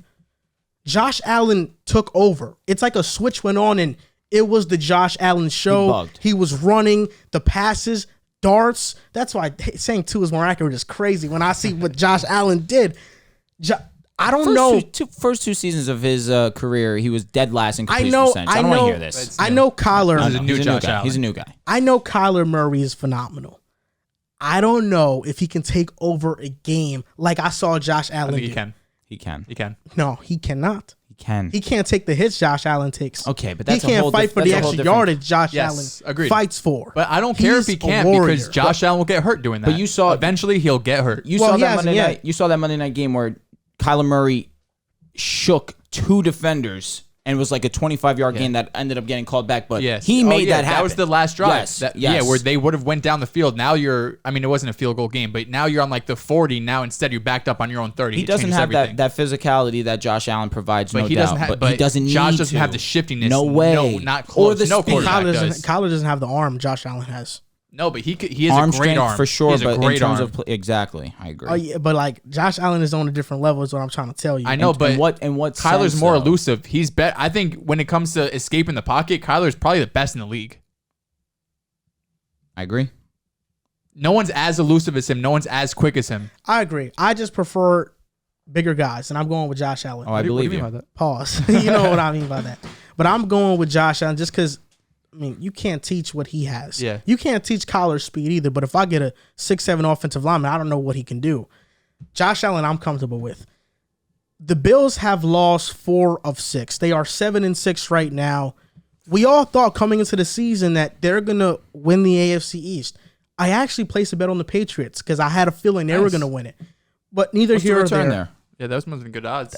I did a parlay with every single division. I So did too. I got a lot of them other So because I picked the Vikings over the Packers, that went wrong. I had Washington. The Bills have lost to the Bucks, Pats, Colts, Jaguars, Titans, and Steelers. Now, let's just take a look at these games because we are making such a big deal of this running thing, which I think it has validity to it. But versus Pittsburgh, they lost 23-16. Versus Tennessee, 34-31. Versus Jacksonville, they lost by 3. Versus the Colts, now that was an obliteration. They beat them 41-15. Versus New England, 14-10. Versus the Bucks, 33-27. These are all one-score games. These are all games that can go either way. So I don't know if running the football more would change the outcome of these games. Well, but I do think that having a more balanced attack makes defenses be on their toes a little bit more. But even without that, the Bills are still doing whatever they want on teams. That's versus the Patriots in Jacksonville, they couldn't do whatever they wanted against Jacksonville. I think that was just a weird game. It was just a weird game. It's a long season. Happens. Versus New England, the weather conditions of that game, and that's what really showed me a lot about Josh Allen. They didn't even trust Mac Jones to throw the ball more than 3 times. And I think any coach that walks into that game with a game plan is not making their quarterback throw more than 10 times. Josh Allen was getting the Bills down the field, throwing the ball in those conditions. He had 30 attempts, I'm pretty sure. Yeah. I don't see many quarterbacks doing that, and that's because he has the arm to do it. You're right. I think they have to have a more balanced attack, but I don't think that's necessarily why they're losing the games. Like, if you told me, well, the difference in this Bucs game was that the Bills didn't run the ball 10 more times, even though they're running into a stone wall with the Bucs rush defense, they win the game. That's why I think that's a gray area there, but I do think the Bills can win this way. It's going to be tougher, but they can win this way. That's why those stats always crack me up. When it's like the Cowboys are 8-0 when Zeke gets 20 or more attempts. Well, the game's completely different. If you're winning, you're going to be running the ball. And that's the same thing with the Bills. They don't necessarily have to run the ball more. They just have to be able to run it effectively and keep teams on their toes. Because like I mentioned earlier with Sony Michel, were they crazy effective? Like he had 20 carries for 80 yards, but just getting 4 a carry, that's going to do enough for teams and the linebackers to creep up. And that's how they got the play action game going. We're going to talk about the Titans a little bit, but it's kind of the same situation where if you have just some semblance of a running game, because I don't really care if you touch that 20 carry mark, right? Or that number where the statistics say you're 8-0. Like it's kind of similar to Jonathan Taylor when he gets 100 or more yards, a little bit different because he's kind of the focal point of that offense. But even still, when you're winning games and you're up early, you're going to run the ball more, which is why those statistics are so swayed. But this game against the Bucs, I just kind of think they got dominated. I mean, just physically, I think the Bills' offensive line just got dominated from the first snap. In the first half, you think they got dominated the entire game? the first half especially, they came back again in the second half, but the Bills' offensive line allowed 34 pressures and 3 sacks, which is why they got down so early. And because of that, Josh Allen wasn't able to push the ball down the field as much as we normally see. He had a season-low 31% of his attempts, which traveled past the first down marker, and an average depth target of 6.3, which is second lowest of his season. So getting into that deficit so early kind of changed the game plan for the Bills. And if they're going to be getting dominated, the Bucs are kind of an outlier because they're one of the most physically intimidating teams with all of those guys on the defensive line and just the front seven in general. But you need to have, I'm kind of a proponent of, you need to have an elite quarterback. If you want to make a deep playoff run, right? You need to have an elite quarterback, or you need to have you still need to have at least average or above, kind of a Carson Wentz type with another elite component. With the Colts, it's their running game. Matthew Stafford, depending if you want to call him a leader or not, I think Sean McVay is an elite coach. The Bucs just have everything. But even if you don't have everything, right? You're not the Bucs. Them and the Packers might be the only two teams I really look at. I'm like, they just have it all. There's nothing that they're missing. Just show me a little something, right? Have the Bucs give you some respect and credit because they were just blitzing them like crazy. And that's why that also contributes to why Josh Allen wasn't able to throw the ball down the field. He's pressured 34 times. What do you have? 52 attempts? Like, it's hard. Every other play, you're going back there, you're passing the ball. You already mentioned it. They didn't have a single rushing attempt for a running back in the first half. No quarterback is going to be able to overcome that. The reason why they were in this game is because Josh Allen took over, like you mentioned, for sure.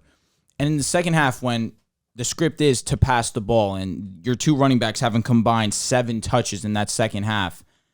No, in the second half, they did their thing. No, the two, Devin Singletary, Matt Breida, combined 7 carries. The reason why this game was able to become in reach for the Bills was that, one, the Bucs secondary is not the best. And obviously, you have Josh Allen, who's a fantastic quarterback. He knows how to spread the love. Diggs hasn't put up, he has those games here and there scattered throughout the schedule where he freaks out, but you have Diggs, 7 for 74. You have Cole Beasley, 9 for 64. Dawson Knox, 7 for 60. Gabriel Davis, 5 for 43. Devin Singletary, 6 for 37. Josh Allen took this game over and dotted up and extended plays with his legs. That's why they were able to come back and put themselves in this game. Now imagine they really, really focused on the run game. They could just open up the play calling so much for Josh Allen. We're looking at the Bills team right now who is competitive week in, week out with every team. And they're just falling short. And this is with them being a one-dimensional team. We see them become a two-dimensional team, then all the hype is real. There's no one that could say anything about them. But until that happens, we're not, me personally at least, I'm going to continue to be consistent with this. I don't see them as a Super Bowl contender. Yeah, I agree. I don't know if they're a real threat because they've beaten up a lot on bad teams, like especially early in the season when they had one of those elite defenses. But you look who they played. The Dolphins early in the year, with the Deshaun Watson rumors, Brissett playing, Tua was an injury. So early in the year, the Dolphins offense was a mess. They held the Dolphins and Texans to 0 points, and the Dolphins again to 11. The Jags to 9 points and lost that game. The Jets to 17. The Saints to 6 points. Like, these are all offenses that are not good to some of the worst in the league. Now, we'll give them credit because 14 to the Patriots, but it's a very unique situation where that doesn't really do much for me because you're not able to pass the ball.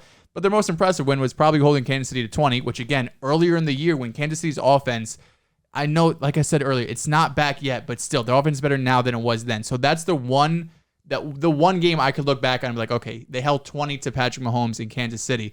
But I look at the rest of this. If you can't play elite defense against top competition, like they let up 41 to the Colts, right? Big games to Tennessee. I don't know if I could trust you because you can't run the ball, so you can't stop the opposing team off the field. Yep, that's a fact.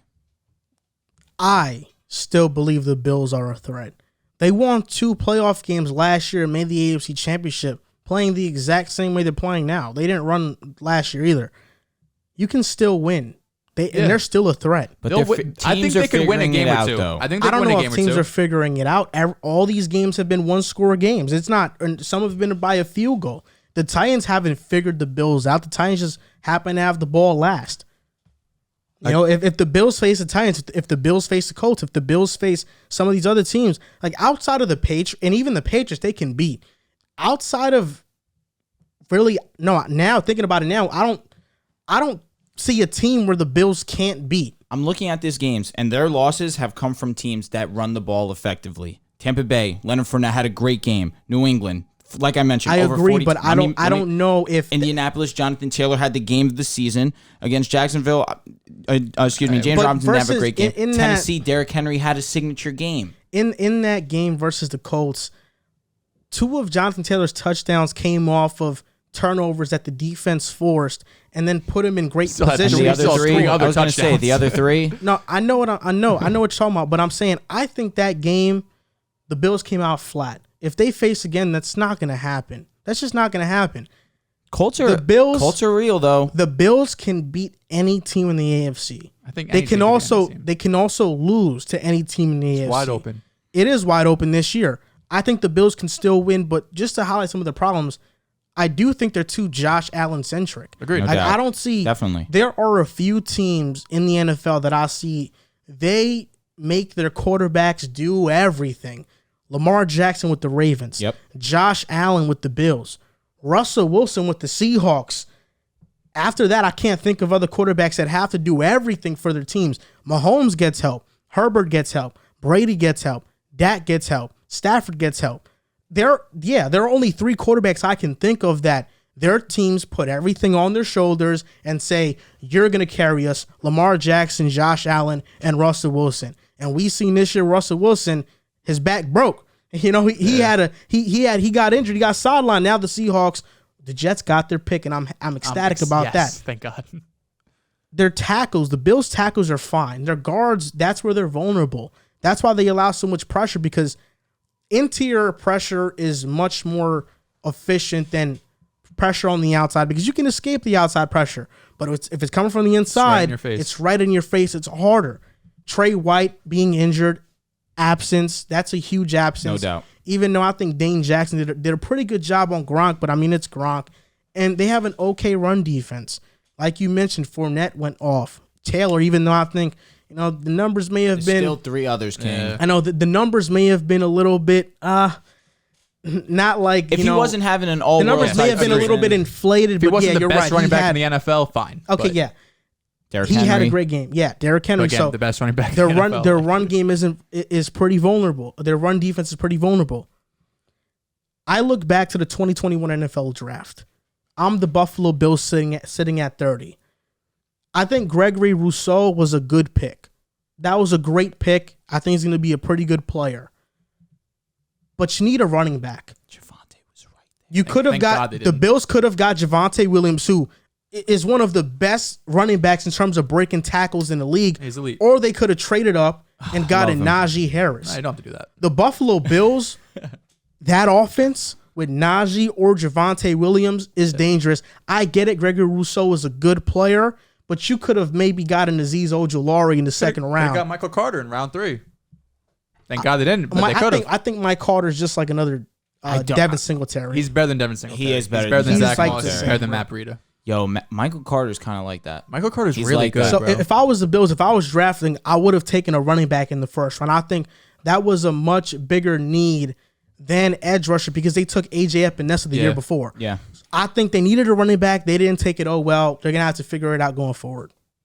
That's a big need coming in. This is going to be the third year, this upcoming offseason, where they're going to be having Devin Singletary and Zach Moss being their running backs, and it's just inexcusable. Devin Singletary did show flashes, though. Michael Carter's better, though. Like, we watched the Jets game. Dawson Knox is pretty good. Yo, shout out to him. I mean, the week before he had... He's not as good as Dustin Keller, though. Dustin Keller, you're taking me back. Dustin Keller. The game before, though, the game before Knox was terrible. He had, 3 drops, and just brutal drops? Yeah, but it was, again, the weather was bad. I'll give him a break. Versus the Colts, he wasn't good either. Dawson Knox dropped a lot of passes. He had a great game this week. But he's having a bit of a breakout season. Those third-year tight ends, man. That third year, that's when tight ends really start to break out. He leads the league Herndon? in touchdowns for tight ends. A 4th-round pick for him. Jesus. Who? Huh? Dawson Knox leads the league in touchdowns at tight end. Oh, yeah. How many does he have? 10? 10. Jeez. He's a Robert Tonyan of this season. Oh, yeah. That's a great comp. Tunyan's a free agent after this year. I would love to see the Jets. He's a product of Aaron Rodgers. I'm fine. I'm staying on. He's better than Tyler Kroft. I don't trust those tight ends, bro. Like Julius Thomas with the Broncos. I know, he but went to the Jaguars, did nothing. We can't give him a 2-year, $10 mil deal? Nah, bro. I'm picking somebody else. You need someone that can block. I'm talking to Dustin Keller. Calling him up. Did you still Keller. play, bro? Come back, please. Dustin Keller's nice. He was nice. How about Callan Winslow Jr.? Yo, he's in jail. Junior? Yo, bad. Like, we should not talk about him. Oof, didn't know that. Wow. What about Austin Seferian Jenkins? ASJ. He was Austin Seferian Jenkins was the one tight end I always thought was gonna be good that never became. He was mad good, athletic, but just never could make yeah, it happen bro, at really. all. Like he Yeah. was Aaron Hernandez. I thought Herndon was gonna be really good. He showed flashes too, and just bro, something about Jets in this tight end position we can't figure out. Dustin Keller was literally like the only one I could really remember. And he in my left lifetime. to Miami, bro. Didn't do nothing. And he got hurt the next year. I think he tore his ACL really early, maybe the preseason or something. Dustin Keller was my guy, bro. Yeah, he was I nice. mean, he was solid. Yeah, Number 81. yeah. I mean, he was there the good old days, man. Dustin Keller. Take you back. Take me back. He just has a cool name, bro. Dustin Keller. Keller. Is a pretty cool name. Yeah. Like, I'm gonna buy a Dustin Keller jersey. He was nice in Madden. He was. He was nice in Madden. Yeah, because he's fast, bro. He was. Just super fast. Yeah. Jets need to upgrade a tight end bad this year. We need a lot. Who's your guy, Ryan Griffin? And Tyler Kroft. Eesh. They both kind of stink. The Bills right now are trying to climb back on top of the AFC. The Titans right now are currently one of those teams at the top of the AFC despite all of their injuries. It's been reported that Derrick Henry is on track to return for Week 18. How much does this change the Titans' playoff expectations? They're saying that he's on track to return for the playoffs or sooner. He is still wearing a walking boot. He suffered a Jones fracture. The floor is yours. I still think he's probably not going to be back Week 18. Unless the Titans are in a win and you're in, or they could somehow get the number 1 seed, it doesn't make much sense to me that the Titans would bring him back Week 18, have him practice that whole week, practice again, then play again. I think they'll probably hold him until the first week of the playoffs. And I think Derrick Henry's the type of player who he doesn't need in-game reps. He's a beast of a man. Like, he's going to be able to go in first game back, beast of a man. No, he's a beast. He's going to be able to come back, get 20-plus carries off rip. I think the Titans, I know earlier, probably a few weeks ago, we were talking about, who would win this division. And right now, the way it's shaping up, I don't see any way the Titans lose this division. The next 2 games for the Colts are home against New England, away in Arizona. And the Titans already hold the tiebreaker over him, winning both of their matchups. So I don't really see any way that the Colts, and probably going to be losing these games, so probably in like comeback situations. I don't trust Carson Wentz to win type shootouts, especially against New England's best defense in the league. I think they lose both of those games. There's only 4 games left. So I think the Titans are going to win the division, hold Derrick Henry out until the first game of the playoffs. But then you look, if you get Derrick Henry back, you got Julio Jones back last week. A.J. Brown's eligible to return Week 16. Regardless if he comes back 16, he should be good to go by playoff time. And now this whole offense changes. You're going back to last year's offense where you're able to give Derrick Henry the ball. Teams are going to have to creep up with those linebackers. Their safeties are going to have to cheat up, and the play action game's back. Those crossing routes to Julio Jones, to A.J. Brown, that's been killer, especially last season where we saw A.J. have his best season of his career. And that's something that Julio is going to be able to eat too, as long as he could stay healthy and be able to stay on the field. Because now all of a sudden, with AJ and Julio, you don't have to worry. Defenses don't care about Chester Rogers, right? And Nicholas Westbrook, I don't even know. I think he's been pretty good. Regardless. Westbrook-Akina? Yes, regardless. They're not AJ Brown. They're not AJ Brown and Julio Jones. He makes a play every week. He's been serviceable. He's been serviceable. Yes, they're fine depth pieces. He would be the number 1 on the Jets. No, he wouldn't. He wouldn't be the number 4. Keelan Cole's better. This past week, he would have been. Keelan Cole's better. Keelan Cole's not better. Keelan Cole's better. You gotta start showing respect, Keelan Cole.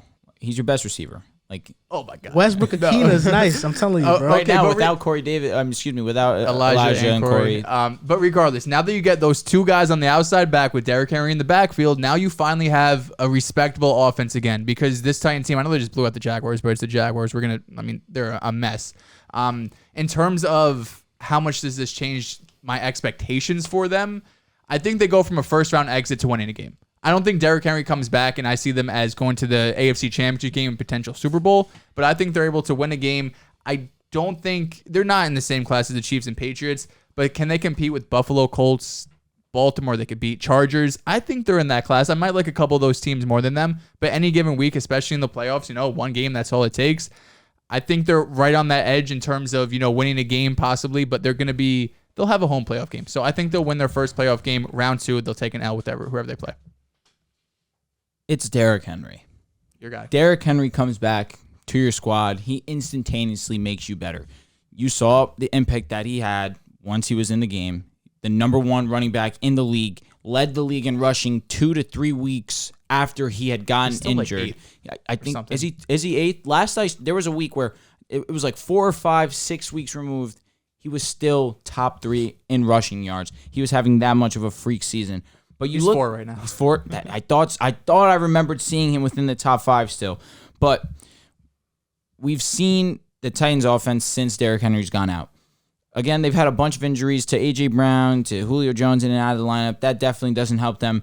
But since he's been gone, they haven't had a rusher sniff 50 yards outside of this game against New England. But I'll be honest, I don't really care about that. They got smoked 36-13. So that really doesn't mean anything to me. Hillard scored that long touchdown in garbage time. And same thing. No, it wasn't a garbage time, but he did it like like when they were already getting smoked is what I'm saying. It was really already out of reach.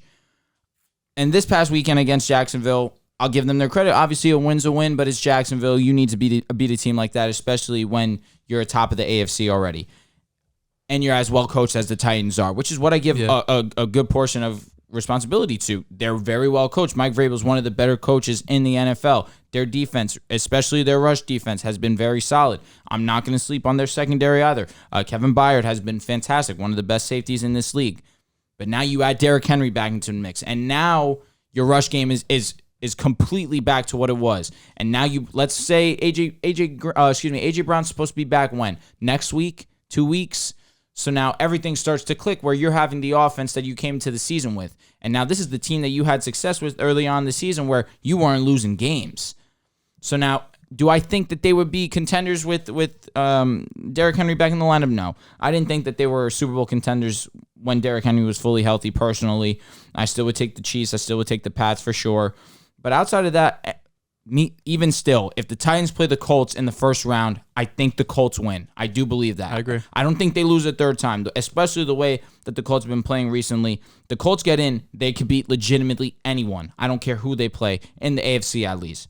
But the Ravens they could beat. I still don't know if the Ravens make the playoffs. Yeah. I don't know personally. Now Lamar's hurt. 100%. They got Green Bay this week. Chargers, a good rush team, especially a team like the Colts, especially a team like the Titans that Derrick Henry could come back. Titans could get a win from them, no doubt.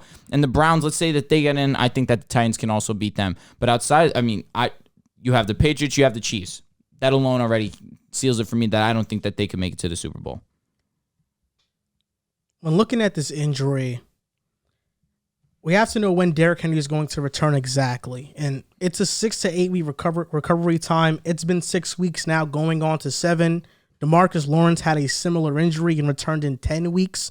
So, we're eyeing a week 18 return for Derrick Henry. The Titans are one of the best teams in the AFC, and that's been with all their injuries.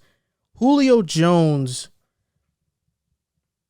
the trio of Henry, Jones, and AJ has not been what we thought it was going to be. Nope. And that's mostly because Julio Jones is not the player he once was. They've all been hurt. They all have been hurt, but even when they've been healthy, Julio Jones has not made a Julio Jones impact on the game.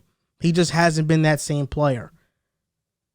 I look at the Titans and I look at Derrick Henry specifically, and I'm in awe. I mean, he's 4th in the NFL in rushing and hasn't played since week 8. 937 yards, 10 touchdowns. I hope he does play so he can get to 1,000 yards at least, just to get that on his resume. Okay, I had X amount of 1,000-yard rushing seasons. I hope he does get that. Julio Jones still dealing with a hamstring injury, even though he was back versus the Texans. A.J. Brown coming back pretty soon. The problem with this team isn't talent, because off talent alone and everybody healthy, they're contenders. They can make it out of the AFC. The problem with them is that they don't have continuity. They don't have chemistry, and that matters. All these other teams are making runs. The Colts are making a run. The Patriots, the Chiefs, even the Chargers. They're all starting to find their groove right now. They're all going out there week to week, playing with their best players. They're building continuity and chemistry. Tannehill still has to adjust to Julio. That's not a finished connection yet. Derrick Henry has to come back from the injury and be himself. And that's a large task, even for someone like him to do, to be out since week 8, multiple weeks.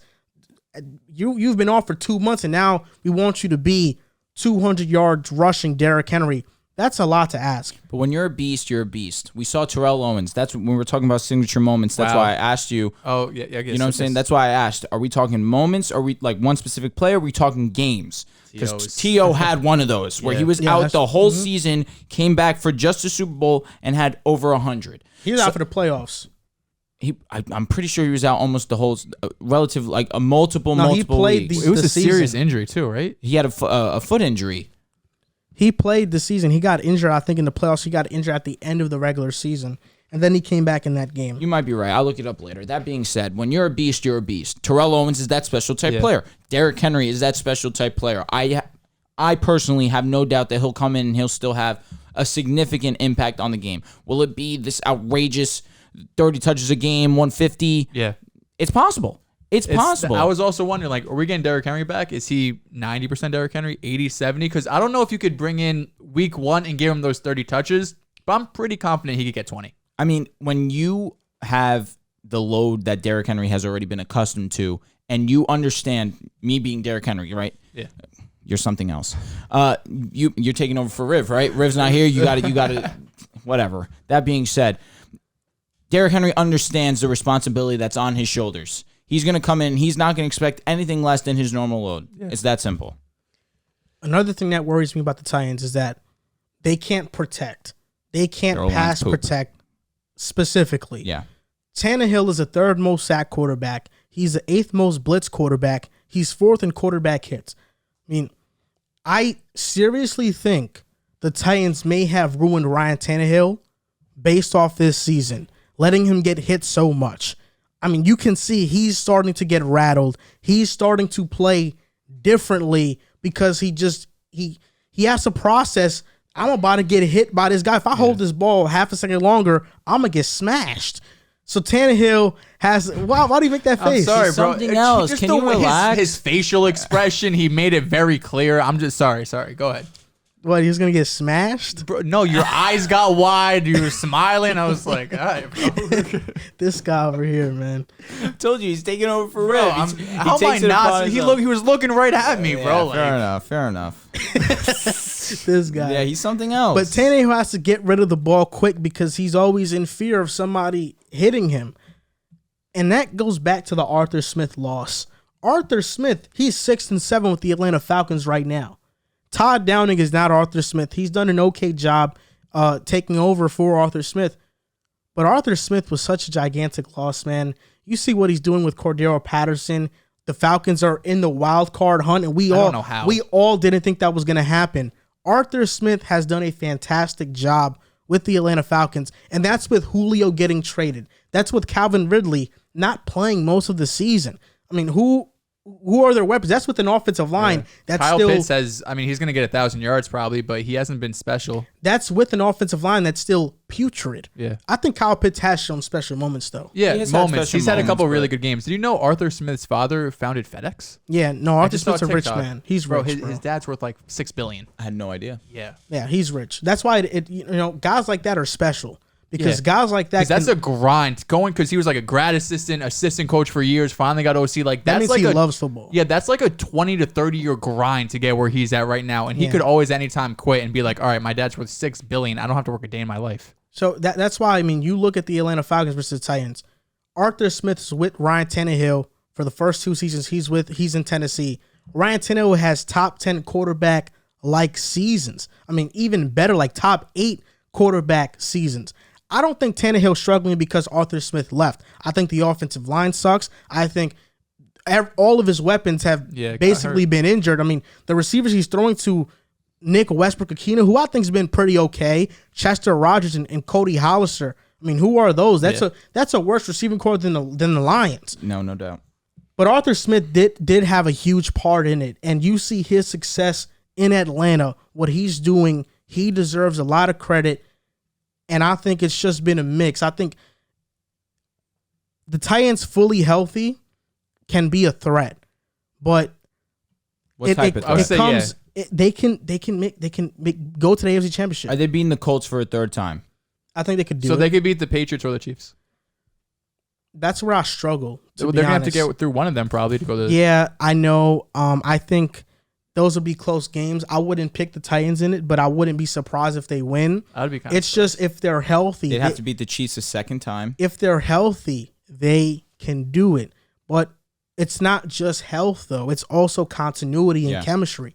They're just not clicking. That defense, they're clicking right now. And their defense is flying all over the place. They're going to get Bud Dupree and Chris Jackson back. That's going to be huge. And even their defense, they've dealt with injuries like Caleb Farley. Christian Fulton was out for a couple of weeks, but now he's back and playing phenomenal. Their defense is rolling. They just need their offense to start rolling with them, and they can be legit. But chemistry matters. Continuity matters. So we'll see how all these guys come back because we got to see how AJ comes back. We got to see how Derrick Henry comes back. Hopefully, Julio regains his Pro Bowl form. There are a lot of things. There are a lot of moving parts with the Titans right now, and their offensive line is bad. There's no other way around it. I feel like that's the biggest issue I have with it. Their offensive line is really bad, and the way that the Chiefs' defensive line has been playing, the way that the Patriots' defense as a whole has been playing, Colts I just get after the quarterback. 100%. Colts, they're my sleeper team for Me the too, bowl, bro. man. I told you they 2 really weeks ago. could go. I put a little bit of bread on them. I've been lacking. I need to get on that. Yeah. That being said, it just scares me personally. I love the talent on the squad, no doubt about it. They have as much star potential as the next team, but because I'm looking at like the AFC, like what teams are you taking them? Like I don't know really a clear team other than Baltimore and like the Browns. I don't know if there's any team that are like clearly above them. Like I think the Chargers. I'd probably take the Chargers over the Titans. Patriots, Chiefs, yes. Bills, yes. Those are all close games. They're close, but I don't know if they're that close. Because like you said, I have to see them get back. I have to see AJ be able to stay on the field, which he really hasn't been able to do this year outside of a couple weeks. Julio, same thing. Is Derrick Henry going to be 100%? Can he take 25-plus carries multiple weeks in a row, week 18 and into the playoffs? Titans could beat the Bills. Titans probably could beat the Chargers if Derrick Henry's there, given the fact that the Chargers' rush defense is spotty. I still think I like both of those teams They could beat the Ravens, no doubt. Ravens, because of injuries. What? No, you don't. I don't what? You don't like those teams over the Titans. I do. No. The way I look at it right now, with these injuries they're dealing with, having to step back, I don't like the idea of you have to figure it out the first week of the playoffs. I feel like you're lying. I'm not, believe it or not. I don't believe you. Do you like that idea of first week of the playoffs having to figure all out? Now we got to figure it out. Maybe you have a week of practice. Maybe Henry practices 2 days. Maybe A.J. Brown practices 1 day. Maybe Julio practices 1 day. You got to figure it out that Sunday on national television in the playoffs. Now we got to figure it out. I don't like that. That scares me. You just did all that and I still don't believe you. I'm playing. Yeah. Have you seen, I saw this tweet the other day about how he gets in these goofy moods sometimes. Oh, no doubt. It cracks me up, I'm not going to lie. I've grown accustomed to it. Yeah. I know what, like right there, I knew he was just kidding. I know. You know, I was looking at this tweet the other day and it was, they were talking about people who ask you questions that are like random as hell. Yeah. Like, yo, Drew, what would you do if somebody just came in here and smacked the shit out of you and ran? I saw that too. It might have been, was it a TikTok? I think it was a TikTok. I think it was TikTok. I did see that too. That was funny as hell. To answer your question, that shit is I'd funny have no as hell. choice but to follow them. That shit is funny as hell because I be doing that, bro. Like, you be asking people that you're saying? Random questions. I don't do it like all the time, but like there'll be some times where I just like, yo, what'd you eat for breakfast last Thursday? It was like, we could be eating a plate of food right now, and I'd be like, what would you do if somebody just came in here, took your eggs, ate it in front of you, and just in the face. Walked out? I was like, I don't fucking know, bro. Like, be mad. Very. You mentioned that the Colts are your sleeper team to go to the Super Bowl. Joel mentioned, hey, you should have probably placed a bet on them. Well, if you do place a bet on them, you can use one spot. DraftKings. And football fans, I'm sure we all love an action-packed, high-scoring NFL game. The Colts can be in all those games because they have a rushing attack and a passing attack. If you bet just $1 on any team to score, you can win $100 in free bets. If Sportsbook isn't an option or it's not available in your state yet, you can still get it on NFL action with DraftKings Daily Fantasy Sports Contest. You can play for huge cash prizes, and DraftKings is giving customers a free shot at millions of dollars in total prizes with their first deposit. Download the DraftKings Sportsbook app now. Use promo code TBPN. Bet $1 on any team to score and win $100 in free bets. If they score, you score with promo code TBPN this week at DraftKings Sportsbook, an official sports betting partner of the NFL. Now, we have to talk about some bets this week. Let's do it. We can't after promoting DraftKings, we can't just go on to the next. We got to talk about some bets. Let me open up DraftKings. I put a couple in today. So I told you guys, I want you guys to give me your upset of the week this week. So what's your upset of the week for week 15 of the NFL? For football, really? All right, we're going to spoil some pick'ems. I was going to say, I got to open my DraftKings account. I put in a few bets already. I was going to say, I'm looking at the bets for tomorrow night's game. I have a couple bets for tomorrow's night game. You want to hear them? Yeah, let me hear that. I have right now, the lines might change from when you hear this. I have Darrell Williams over 18.5 receiving yards, and I have Kelsey over 66.5 receiving yards. I'll tell you what, my upset of the week is probably going to be the Colts. I do think that Colts are playing great football, and as good as the Patriots have been, both sides of the football, I just think that the Colts need this win. They're going to come out hungrier at home. I thought the Colts were favored. Nah, their Colts are minus 2.5. Well, say less. Excuse me. Let me take. Actually, that's my upset. I think I'm taking the Patriots to beat the Colts. I didn't even see my upset line. Of the week. Damn, I didn't even see this line. Bro, I genuinely thought last I checked, the plus Colts were not favorites. Money line. Interesting. I'm taking the Patriots. I think that's a safe bet. I also took Jonathan Taylor over 93.5. That I do think I like that a lot. Patriots run defense isn't very good. That can definitely happen. Yeah. It's just the Patriots get up early. You know, I mean, Vegas doesn't think so. Vegas thinks that Patriots. Washington's +7 against the Eagles. Oh. Yeah, that is very intriguing. +7 just to cover. They don't need to win. Yeah. They just need to not lose by 7 or more. Correct. That's very intriguing to me. The Broncos are favored by -1.5 over the Bengals. We're favored. Broncos are home then, I'm assuming. Yeah, -2.5 at home. My two upsets, Patriots over Colts and Bengals over the Broncos. I like the Patriots. And my lock of the week is a Cardinals over the Lions. It's a lock. Here he goes. It's my lock. Yeah, I like the Patriots to be an upset team, and I like Washington to be an upset team. A divisional game, 7 points seems like a lot. I think that line should be like 3 or 4. I think it should be like +3 or 4 Washington. I like 7. Washington +7.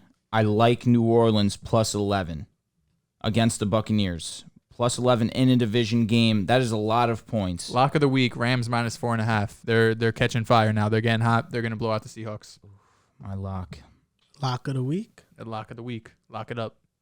I'm not taking no 11-point spread. Dolphins. Come on. Dolphins. That's the lock. These guys like big spreads. I'll give you a little something easy to chew on. 4.5.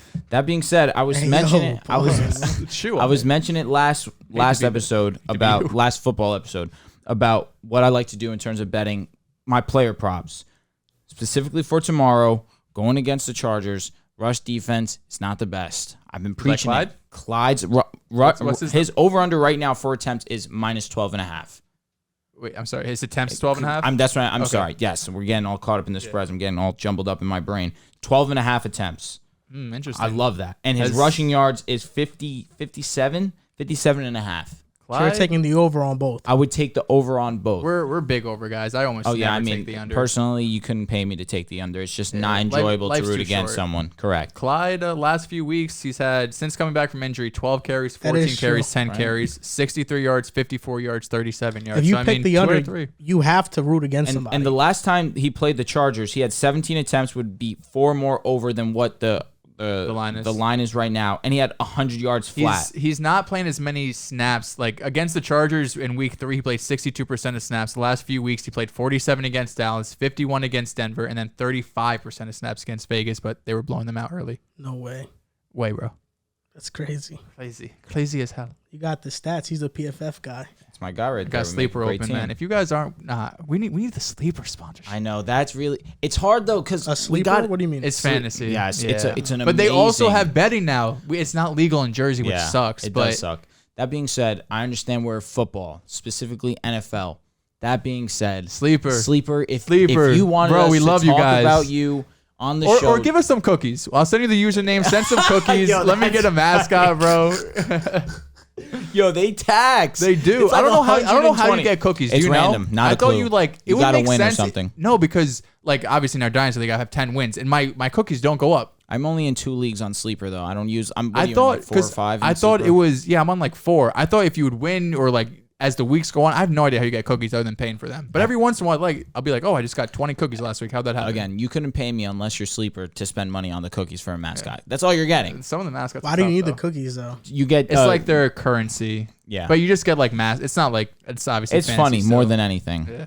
It's like whenever you do something nice, your mascot does something to the other team's mascot. Yeah. That's the only. If you cool don't know, thing. man, Sleeper, especially if you're in Dynasty Leagues, the best platform by far for Dynasty Leagues. It's pretty good. Oh, Dynasty, it's not most close. Importantly. Yes. You're in 4 or 5 leagues? Just on Sleeper. I was in 7 I'm not there. Year. Yeah, they're not. How many all, leagues are you in total? The thing is, like, I joined, like, I have a work league. I have 7, like, bro? Are you in 7? I low key might be, but like leagues I made that like playoffs in 5. Leagues that like I genuinely care about. It's like 2 or 3, and then I have like some leagues that like like I have some miscellaneous friends I want to get one, or like we have some with like our younger friends who kind of watch football, kind of. And I have a work league that I don't really pay attention to, but like leagues I really care about, it's really just like 2 or 3. You guys told me that you guys redraft every year. We have a dynasty league, so you keep that team year after year, but we also do a redraft league where new team every year. The dynasty has just taken a whole new level to the game for all of us personally. Because like, that brings college players into it. Like that's why like I love like I'm so early on like the wide receivers and running backs and quarterbacks each year because like I'm just looking at like okay, who's coming up in this rookie draft? Because the 2023 class, that class is going to be special. There's some elite running backs coming out, some really good wide receivers, and a couple really good quarterbacks. Allegedly. There's going to be 3 elite running backs at least. But I'll tell you what. Bijan, Tank, Fantasy, Ohio State, Trayvon Henderson, bro. There's going to be some slowly dogs. but surely we gotta incorporate you into it. Get you on that exact same. I'm trying to be on it in the dynasty league. Yo, we gotta do a pick a side dynasty. We could easily do a pick a side dynasty. But we gotta get people that are gonna actually do it legit because we did the pick a side fantasy football league and there was a trade that was like DK, Derrick Henry, another player for like a ham sandwich. What happened to the veto? Oh, what do you think I did? Oh, nice. I'm the league manager. Of course, I had to take control of that. How are you guys doing in that league? How are we doing, Joel? Would you like to tell him? The what? The Pick a side league. How are we doing? Like, In terms are you of, guys like, in the playoffs? Oh, I'm in the playoffs. Yeah. Oh, nice. Hey, King. Nah, he beat me, but He's not. Okay. I didn't even say He's out. No, You're I'm out. out the playoffs. You're out. No way. Yeah, bro. man. How? Serge, Bro, it's Wednesday. Serge was a 3 seed. He had a higher record than you. There was one dude. I want to say it was the guy whose name is Trevor Lawrence is the GOAT. He actually kicked Joel out because I beat Joel pretty badly, unfortunately. Happens. And yeah, he's out. Bro, I had mad injuries this week. He did. I can't even say like his kicker was on bye. That's kind of on him. No, it said that round 1, week 1 of 2. Yeah. It's a 2-week playoff. No, it's a 2-week play. Who are you playing? So does he have a shot this week? I'm 8-6. That's exactly. But it's the playoffs now. You're in the he's in the consolation bracket.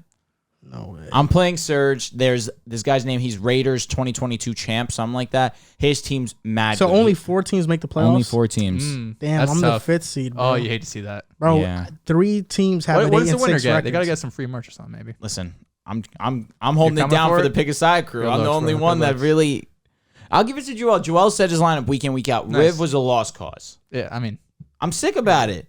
We needed him to do well. He had a team. He had Josh Allen. Yo, he drafted Josh Allen before Mahomes. That was crazy. Josh Allen's been better, though. Low For key. fantasy, yeah. Yeah, I mean, for Mahomes fantasy, is he has like been better. QB 10 or something. I'm like actually that. starting Tua this week. over Mahomes. No, I have in general? 2 Yeah, weeks. playing the Jets. Two QB league. Tua and I'm starting Tua and Mahomes. Nice. Lamar.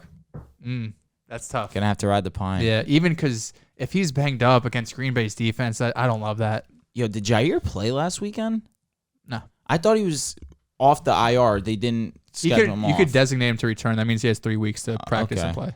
No, but listen, I'm holding it down for the pick a side crew. Nice, bro. I need all my cheerleaders. Talking Drew Pies. Groupies. Oh, I thought it was Drew Pies. That's why I was like, hey, come yo. on, groupies. Ah. Come You on. came up with that name? No, I didn't. It was the hashtag in that video, right? Yeah. That video was something. That video is goated. Yo, That you video really cracked don't me know up. who made that, bro? Not a clue. Bro, that is crazy. That is mad funny.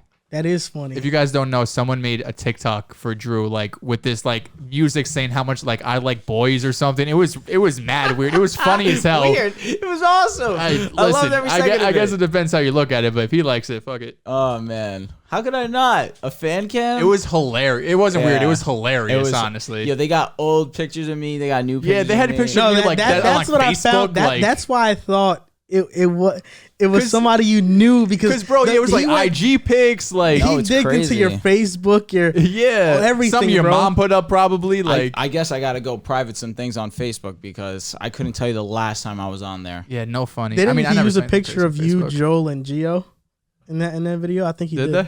That would be funny. That'd be pretty. I was in one of them. A lot of them are on my IG also. Yeah.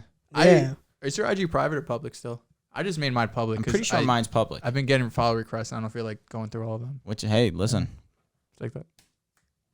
That being said, that was a nice dab. Loved it. Did you hear the sound?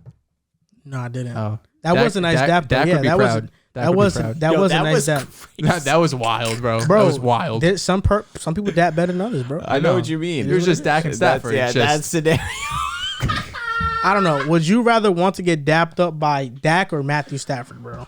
That's so tough. Dak definitely has more swag. Dak, he's Dak. Stafford gives a great handshake. Though, shout out to him. That's Stafford gives a great handshake. I think Stafford gives a. So dead I don't even know. Honestly, I think Dak Prescott might give a better business handshake than Matthew Stafford. He is very. I agree with that. Also, he's very. I think Stafford's like more of like. He looks a business kind I think of guy. Stafford's more of like a pound guy, a pound and peace guy. Like, hey, bro, I'll see you later, man. Yes, for sure. I agree. Stafford. See you later, man. Yeah, I feel like Dak too. He gets a nice shape up. You know what he looks I good think? in a suit. You know what I think? What's going on right now? What, bro? Like, you know what I think Stafford is, bro? I think Stafford is like when you make a great play, he'll like smack your hand hard as hell, and it'll hurt. It'll hurt. More. Yeah, not a dab. You know, I think Dak just like I don't know. I think he'll probably soothe it in a little bit, not make it so tough on the hand. He'll glide it in. You're saying like it'll make it nice. Yeah. Yeah. Word. Like just a nice dab. Yes, 100%, bro. Locked in. Yes. Locked in, bro. Couldn't agree more. Locked in. He'll glide it in. Unbelievable. Talking about bets, give me your bet on Urban Meyer not being the coach in Jacksonville minus next year. 10,000. That he's not the coach. Correct. Yeah, Urban Meyer sucks. It would be very, very wild if they did bring him back, especially with the fact that he's messing with arguably their best and most efficient offensive player in James Robinson. Their most important draft pick of all time. Oh, arguably the most highly touted prospect outside of Andrew Luck, Peyton Manning, Trevor Lawrence. In Elway. Elway's another one, definitely. His input had some kind of influence on Urban Meyer where he said, hey, what's going on with James Robinson? We need to start getting the ball. And that's when Urban Meyer got James Robinson back in the game. But there was moments where he didn't even know the personnel that was on the field. Someone asked him, like, what are you going to do with getting this guy minutes? And he said that, oh, no, he definitely had an impact. He logged 0 attempts on the field or zero snaps on the field. So the exact quote was that Urban Meyer was asked about safety Andre Cisco, about playing more. And he said, Cisco is playing a little more, I believe. I don't have his numbers in front of me. And Cisco played 0 defensive snaps that game. It's just embarrassing. As a head coach, you need to be on top of these things. Did Urban Meyer ruin Trevor Lawrence's rookie season? Should he be fired after the season? Drew, you gave some of your thoughts on it. I know you came in here talking about a report with Josh Lambo and how Urban Meyer kicked him. Yeah. So what do you think about this? Yeah, it was funny. I was going back actually just through our notes, and we had this debate months ago, honestly. It was like when I was just doing a guest, like a one-off appearance that I came on, and one of the questions was, will Urban Meyer be the head coach next year? And in those notes, I was like, no, I think he's been a complete failure. And 6 weeks later, however long later, it's been an even bigger failure. I mean, it's one thing if you can't coach. Adam Gase can't coach. He's a terrible coach. But Urban Meyer is a distraction to the team. The players don't respect him. He's undisciplined. He's irresponsible. Like all of these adjectives you want to throw out there to make you we're not talking about bad coach. This is a bad person. You know, in terms of like the players don't respect him. There's this report from Tom Pelissero that came out. So there was 3 things that really stood out. The first one was with Marvin Jones, a veteran, respected player. He's been in this league for multiple seasons. He got so heated after an argument with Urban Meyer that he left the facility, and other staff members, not Urban, called him and said, yo, my bad. Other staff members had to come in to Marvin Jones, call him on the phone, whatever they did, text him, be like, yo, come back in, let's figure this out. It was also reported that Meyer delivered a message that he's a winner, and all of his assistant coaches are losers. And he put these assistant coaches on the spot and made them defend their resume and asked them, what did they win? I get it, Urban Meyer. You were a winner in college. Nobody cares. Win in the NFL because you're not winning right now.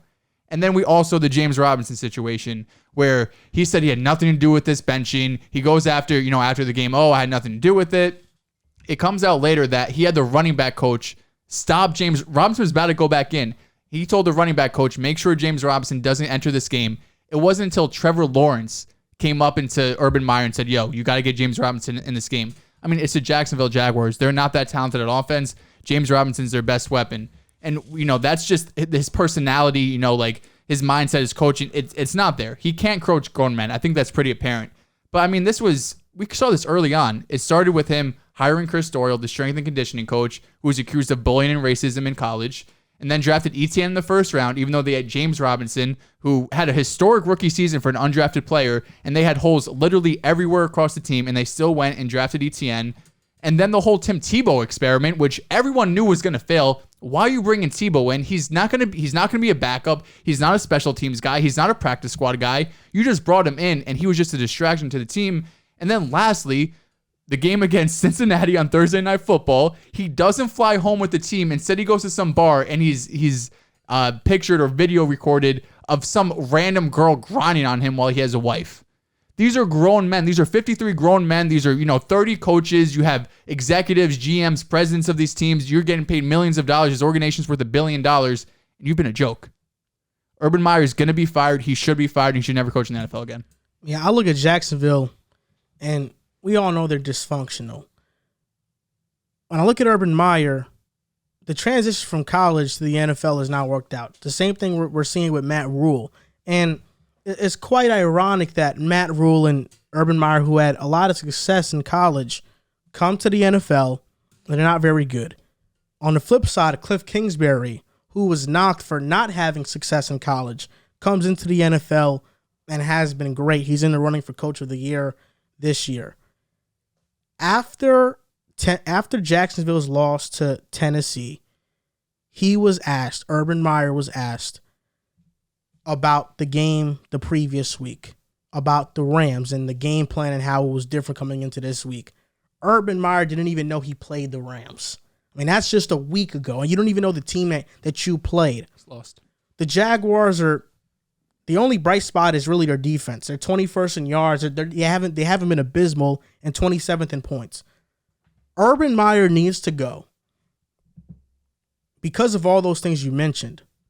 But most importantly, he has to go because Trevor Lawrence has been regressing as the season has been progressing. You look at Lawrence, he has only thrown one touchdown since November 7th. He had 4 interceptions in one game against Tennessee. If Trevor Lawrence was having an outstanding rookie season, Urban Meyer's job is safe. All these stories, they don't matter as long as Trevor is succeeding.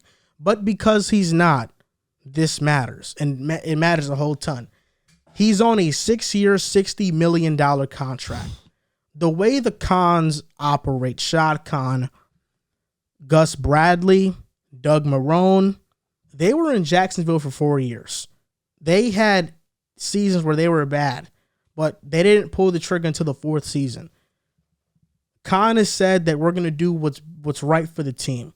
Who knows if they're going to fire Urban Meyer or not based on this team's history and the owner's history. 4 years is what they give every coach. We'll see if that's an exception for Urban Meyer and he gets fired before, but to this point, that's been it.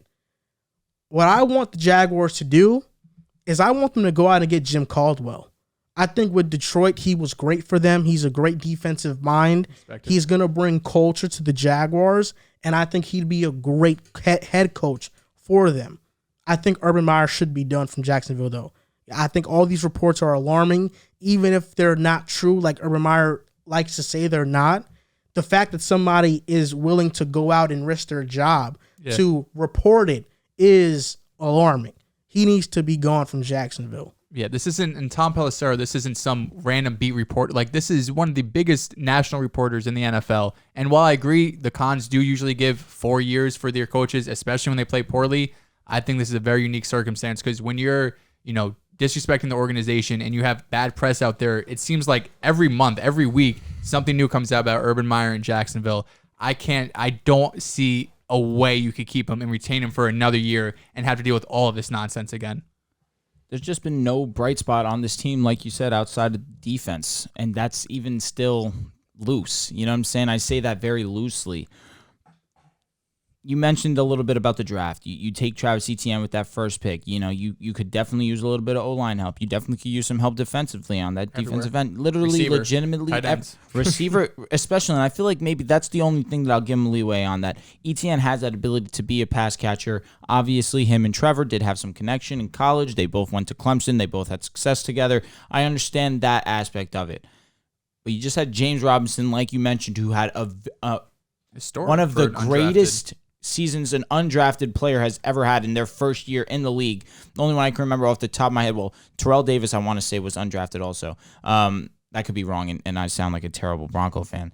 But Phillip Lindsay was another one that he rushed for over 1,000 yards, and he was undrafted too. But James Robinson, he was undrafted? Sixth round pick. Close. Very, but still he got drafted. But James Robinson, undrafted, he's shown that he could be that guy when you give him the opportunity. And up until this point, you're messing with his confidence. You bring in a guy in the first round to prove to almost to a degree you need a running back.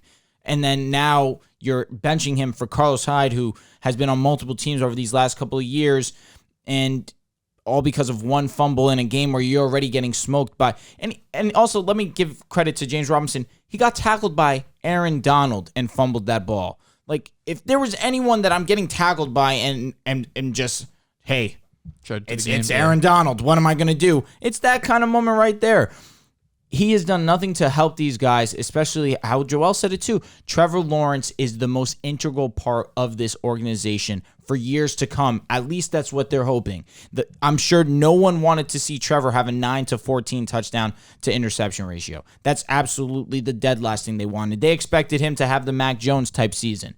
And Trevor Lawrence does have some decent yardage, but nothing to put forward to in terms of touchdowns. And that's ultimately what you're looking for out of a rookie. You want to see, especially a guy of Trevor Lawrence caliber, or at least expectations of what Trevor Lawrence is supposed to be. You want to see him shine. And we haven't seen any of that from the Jaguars, other than a few pieces on defense, Josh Allen, obviously. But other than that, there's nothing I really can ride home about the Jaguars. Urban Meyer has done a very poor job of developing these guys, giving them any type of confidence. And it's inevitable that he's gone. There's actually another report, Jerome Baker, middle linebacker for Miami. He came out and tweeted, karma's finally coming back at him. So I wonder if maybe he was already doing shady things like this. He was a Buckeye, yes, in college. I wonder if he was doing shady things in Ohio State. If he was doing it in Jacksonville, I mean, you could get away with a lot more in college when you're the face of the whole program. You know, it's different in the NFL. Yeah, I wouldn't be surprised by it, but when you're a coach, you're going to get disliked by some players. You know, maybe Jerome Baker, maybe Urban Meyer didn't favor Jerome Baker, and that's why they got this relationship. You know, who knows? Because Alex Smith, who was Urban Meyer's quarterback at Utah when he was coaching there, he loves Urban Meyer as a person. So you're going to get different answers from different people. The Jaguars right now, Trevor Lawrence is their prized possession, and you can say the same thing for the Jets with Zach Wilson, the Bears with Justin Fields, the 49ers with Trey Lance, and the Patriots with Mac Jones. But these rookie quarterbacks haven't been too good this season. They have been bad. A lot of them rank at the bottom of the NFL in a lot of key passing stats. Now, what do you take away from these quarterbacks performing poorly outside of Mac Jones? Because we know Mac Jones has been really good this season. But Trevor Lawrence, Zach Wilson, Fields, Davis Mills, Lance, what do you think about them so far? And what do you think? What are your thoughts on them moving forward? Life's all about expectations. You know, you go into things, maybe you're going out a date with a girl. You think she's a 10 out of 10. She's perfect. You think things are going to go great. You go there. You can't talk to her. She has no personality. She doesn't laugh. She doesn't crack any jokes. But your expectations going in, you're like, this is going to be a great night. This is the same thing for the NFL and football. It's about your expectation for what you have for these quarterbacks. For Trevor Lawrence, well, let's get it out of the way first. Mac Jones, best rookie quarterback so far. Trey Lance hasn't done anything. He played one game and started, had a few, packages early in the season, but those two I kind of throw out. The number one prize possession was Trevor Lawrence. Everyone's expectation for him coming into this year was he was the favorite for Rookie of the Year. He was the biggest draft pick or draft prospect since Andrew Luck. Everyone thought he was going to be the next Mahomes, the next Herbert, whatever you might say. I kind of give him an incomplete grade. I know we talked off air. You said a bad throw is a bad throw. He's made some bad decisions. But I just see the chaos he has to deal with with this Urban Meyer situation, I think they have one of the worst coaching staffs in the league. I think they have some of the worst weapons in the league. James Robinson is good. Laviska Shenault, I thought would take another step this year. That didn't happen. Jamal Agnew had some moments here and there, but like you hear the names I'm saying, right? He has probably bottom 5 weapons in the league. Marvin Jones is a nice piece. That's fair, for sure.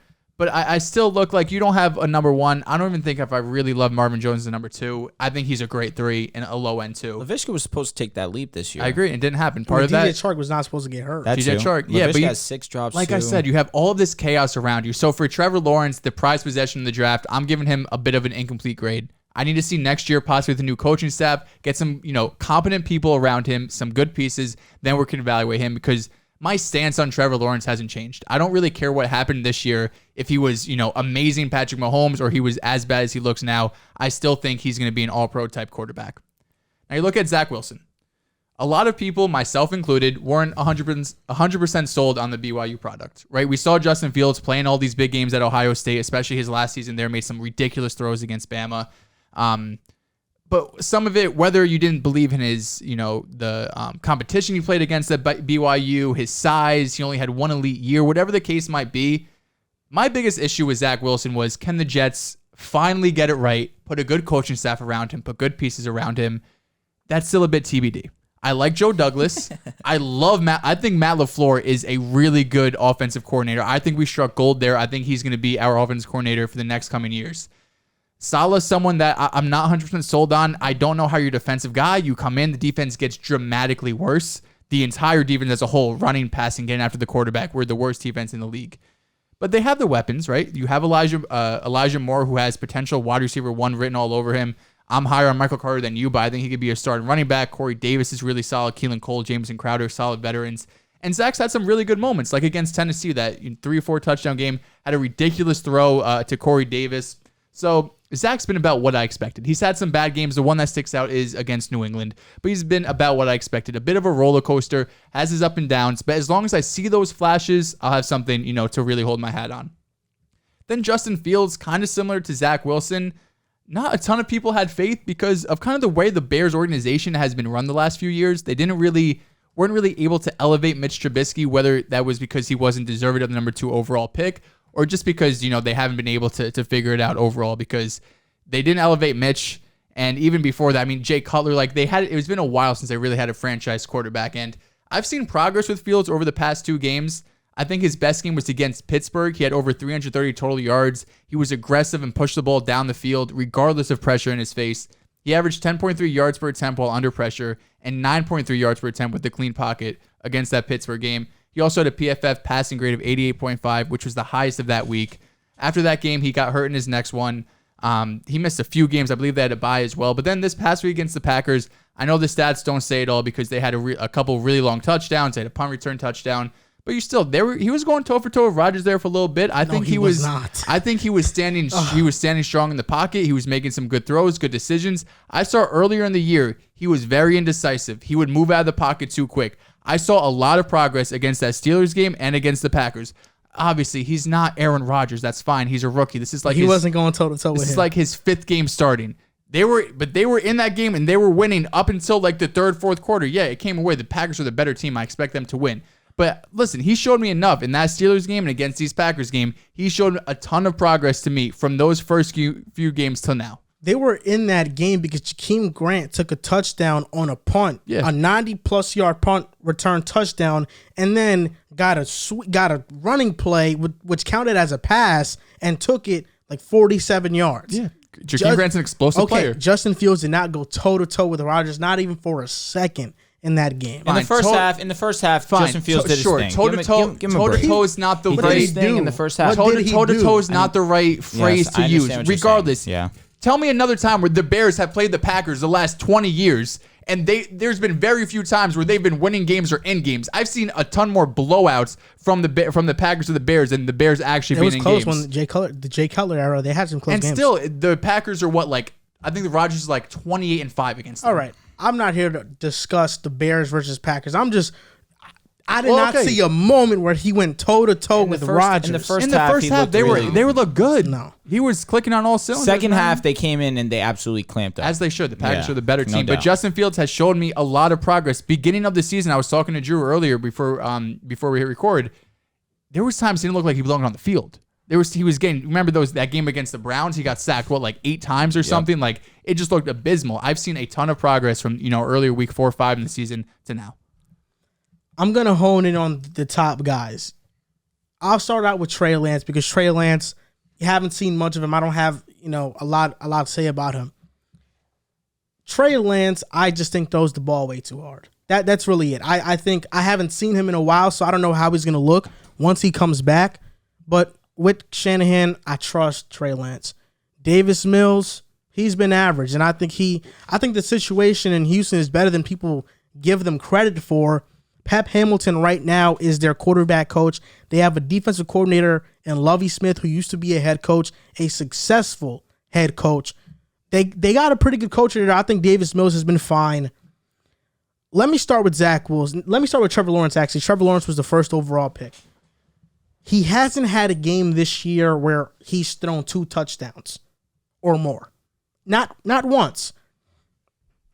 I could list off stats, but I think stats in this case are very misleading because they are just rookies, and sometimes they give you some context, but sometimes they don't. Trevor Lawrence inherited a horrible situation. That's what happens when you are the first overall pick. But when I see Trevor Lawrence right now play, I think his main issue is decision-making. I just don't think he reads defenses at a high enough level, at least what he was sold out to be. They said he was Andrew Luck. They said he was Peyton Manning. They said he was John Elway. Well, in terms of being polished out of college, when I saw Trevor Lawrence in Clemson, I thought he was somebody who benefited a lot from a simple offense and from a lot of talent on his team. In the NFL, this is how it's going to look his rookie year. I think he has a lot of talent. He's like 6'6". He has a rocket of an arm. He'll be fine. But right now, decision-making is what I think is plaguing him the most. And it shows. 9 touchdowns to 14 picks, completing 58% of his passes. He's 28th in QBR. Now, on to Zach Wilson. Zach Wilson's completing 56% of his passes. He has 6 touchdowns, 211 picks. He has a 32nd. He's 32nd in QBR. His worst game of the year, these 2 moments stand out. Versus the Patriots, 4 interceptions. That was bad. Then this past week versus the Saints, he completed under 50% of his passes. There were about 4 drops in that game. Probably even more. I counted like 5-6 drops Ty Johnson in that might game. have 5 alone. he had a bad game. If you count those drops as completions, Zach Wilson's completion percentage is around 60%. So he didn't have this awful of a game. I know there were some plays where he was throwing a flat and it hit the ground. It didn't make it. What Zach Wilson needs to work on is his feet. He needs to work on his mechanics, not really throwing the ball. He's fine there, but lower body, he needs to work on his mechanics and pushing off his right foot when making throws, because right now it seems like he just kind of glides it, and that's why he's inaccurate. He also has to trust what he sees. He overthinks way too much. The reason why Zach Wilson is overthinking every throw is because the Jets thought it was a great idea to start him against the Panthers, who have a top 5 pass defense, the Patriots, who have the best pass defense, and the Broncos, who have a top 5 pass defense on back-to-back-to-back weeks. The Jets started out facing 3 of the top defenses in the NFL. Zach Wilson threw 7 of his 11 interceptions in those 3 games alone. They could have eased him in to the year, and he could have played halfway through, but they didn't do that. Because he started out the season with 7 interceptions, Zach Wilson's going to hesitate on these throws because it seems like whenever he throws it, it's an interception. I mean, these are we're talking about a coach in Bill Belichick with the Patriots who every single young quarterback struggles with. And Zach had to face him his second game in the NFL. I mean, I think it was just bad management by the Jets, and that's why Zach Wilson has been overthinking everything, because they threw him into the fire right away. But I think he needs to clean up his mechanics, and he needs to stop overthinking throws. And then in terms of when talking about Justin Fields, I think Justin Fields' accuracy is spotty. And that was an issue in college, and that's why for me, Zach Wilson, I'm not too worried about, because Zach is missing throws that I saw him routinely make in college. I get the competition standpoint. A throw is a throw. If you made the throw in college, you can make it in the NFL. Right now, Zach is just overthinking things. In college, I saw Justin Fields overshoot a lot of balls. I saw him do that. I saw him play in an offense that was a one-read offense. So for me, I think Justin Fields right now, the thing I think Fields should work on the most is his throwing motion. I agree with that also. Justin Fields has a long windup. Yep. When Justin Fields throws the ball, his windup is more than a second long. Yeah. And that came back to haunt him versus the Packers, because versus the Packers, the Rajul Douglas pick 6 happened because the throw was late, because his windup is long. Then he got strip sacked. Preston Smith strip sacked him. It happened because his windup was long. I think if he fixes that in his game, he'll be a better quarterback. So I think that's been the problem with these quarterbacks. We can get into the numbers of how they've been performing. They've all been bad, and that's why I don't get this. I don't get this back and forth banter on social media when people are trying to debate who's better between Zach Wilson and Fields and Trevor Lawrence. All you're doing is arguing about who's been less bad, bottom of the barrel, because they've all been bad. So when you're debating that for hours, you're just arguing who's been less bad. I think Zach Wilson is overthinking throws. He needs to fix his feet when throwing. Trevor Lawrence, his decision making is not too great right now. I think he still struggles to read defenses. And Justin Fields, his windup is just way too long. If he can tighten up his motion, his throwing motion, I think he'll be fine. We have to stop thinking that these quarterbacks' rookie season is the end-all, be-all, because it's not. Because it's just a rookie season. We've been spoiled by Herbert and Deshaun and Joe Burrow and even Mahomes in his magical season that we think these quarterbacks have to come into the NFL as finished products. That's not the case. I think they'll be fine. Maybe some of them will be a bust. Which one it's gonna be? I'm not gonna take the guess. At least one. If you had to choose the worst one, Fields, really? And you're saying with no bias in your heart? No bias. No bias. Hey, I will never pick against Zach Wilson. I understand, and I put you in a tough situation there because, unfortunately, from just watching things, I feel like you're 100% right. I feel like Zach Wilson did have a really great moment against Tennessee. That was the one standout moment for me where I'm like, this is the Zach Wilson that everyone saw coming into the draft process, that believed in Zach Wilson, that game specifically. But then you just have the scattered mess of just interceptions, no touchdowns. Just some games where you're looking at Zach Wilson and you just taking it back at the fact that he was the number 2 overall pick, especially when Mac Jones has had the success that he has. But we're not talking about Mac Jones because Mac Jones is in an amazing situation. He went to the best situation possible for him. For the rest of these guys, I feel like I'm in a combination with you guys to a degree where I don't want to evaluate these guys because, sure, it's disappointing that they're not having the Herbert numbers of last season or even the Burrow numbers and Tua numbers of last year. None of these guys really are having that outside of Mac Jones. But it's the NFL. It's hard to come right in and be effective right away. The only one that I can give, that I can understand people giving some kind of push towards is Trevor Lawrence, because Trevor Lawrence was supposed to be the next coming of Jesus Christ. They talked about him in such high regard, so I can understand if people are going to give someone a hard time, let it be Trevor Lawrence. He's the number 1 overall pick. He was supposed to be the end-all, be-all at the quarterback position. But even Peyton Manning came in and led the league in interceptions. He also set the record for most touchdowns, too. No, for sure. Listen, Peyton Manning was solid in one aspect, but he also turned the ball over a lot. And I'm not comparing Trevor Lawrence to Peyton Manning's rookie season. I'm just saying we saw it where we had this all-time great quarterback have such a terrible touchdown to interception ratio, but was still able to manage his career and get back on track. That's all I'm saying for these guys. I do believe Trevor can come back eventually next season, 2 seasons, and be the guy that everyone's expecting to. It's just they're in bad situations, particularly Trevor, particularly Zach Wilson. These guys are on the worst teams for a reason. They wanted to be they were called to be these franchise guys for a reason. I think Trevor is in the worst situation right now. I agree with that. They're the worst coaching staff in the league. The Jet situation around it right now is just the Jet situation. I don't think is bad, and it's not going to be bad for long. I agree with that. We're an up and coming team, and year 2, I think Zach's going to be okay. Year 3, he's going to take that jump. I think Zach needs to play loose. That's really his biggest thing right now. He's playing hero ball like he needs to do more than what he's being asked. Look at what happened when Mike White came in. Yeah. Mike White just did a job. I would say Zach has improved since the injury. Before the injury, he had some games where I'm like, bro, what is going on? And he does still miss throws here and there, which is fine. Zach's numbers versus, if you take out the first 3 games, he has 4 touchdowns and 4 interceptions on the season. But even the game that you guys won against average. The game you guys won against Houston, he had no touchdowns and interception. He had a rushing touchdown.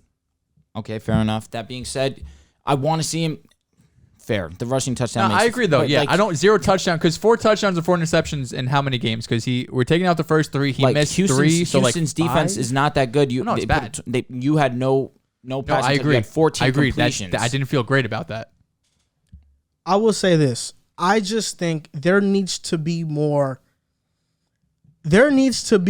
civil discourse when talking about these rookie quarterbacks. I agree. It feels like everything is so hostile. If Zach Wilson makes a bad throw or Justin Fields or Trevor Lawrence, guys are on Twitter the very next second saying, oh, this guy's a bust. This guy's that. We have to understand this. And I think this is a conversation that needs to be had. We have to understand this.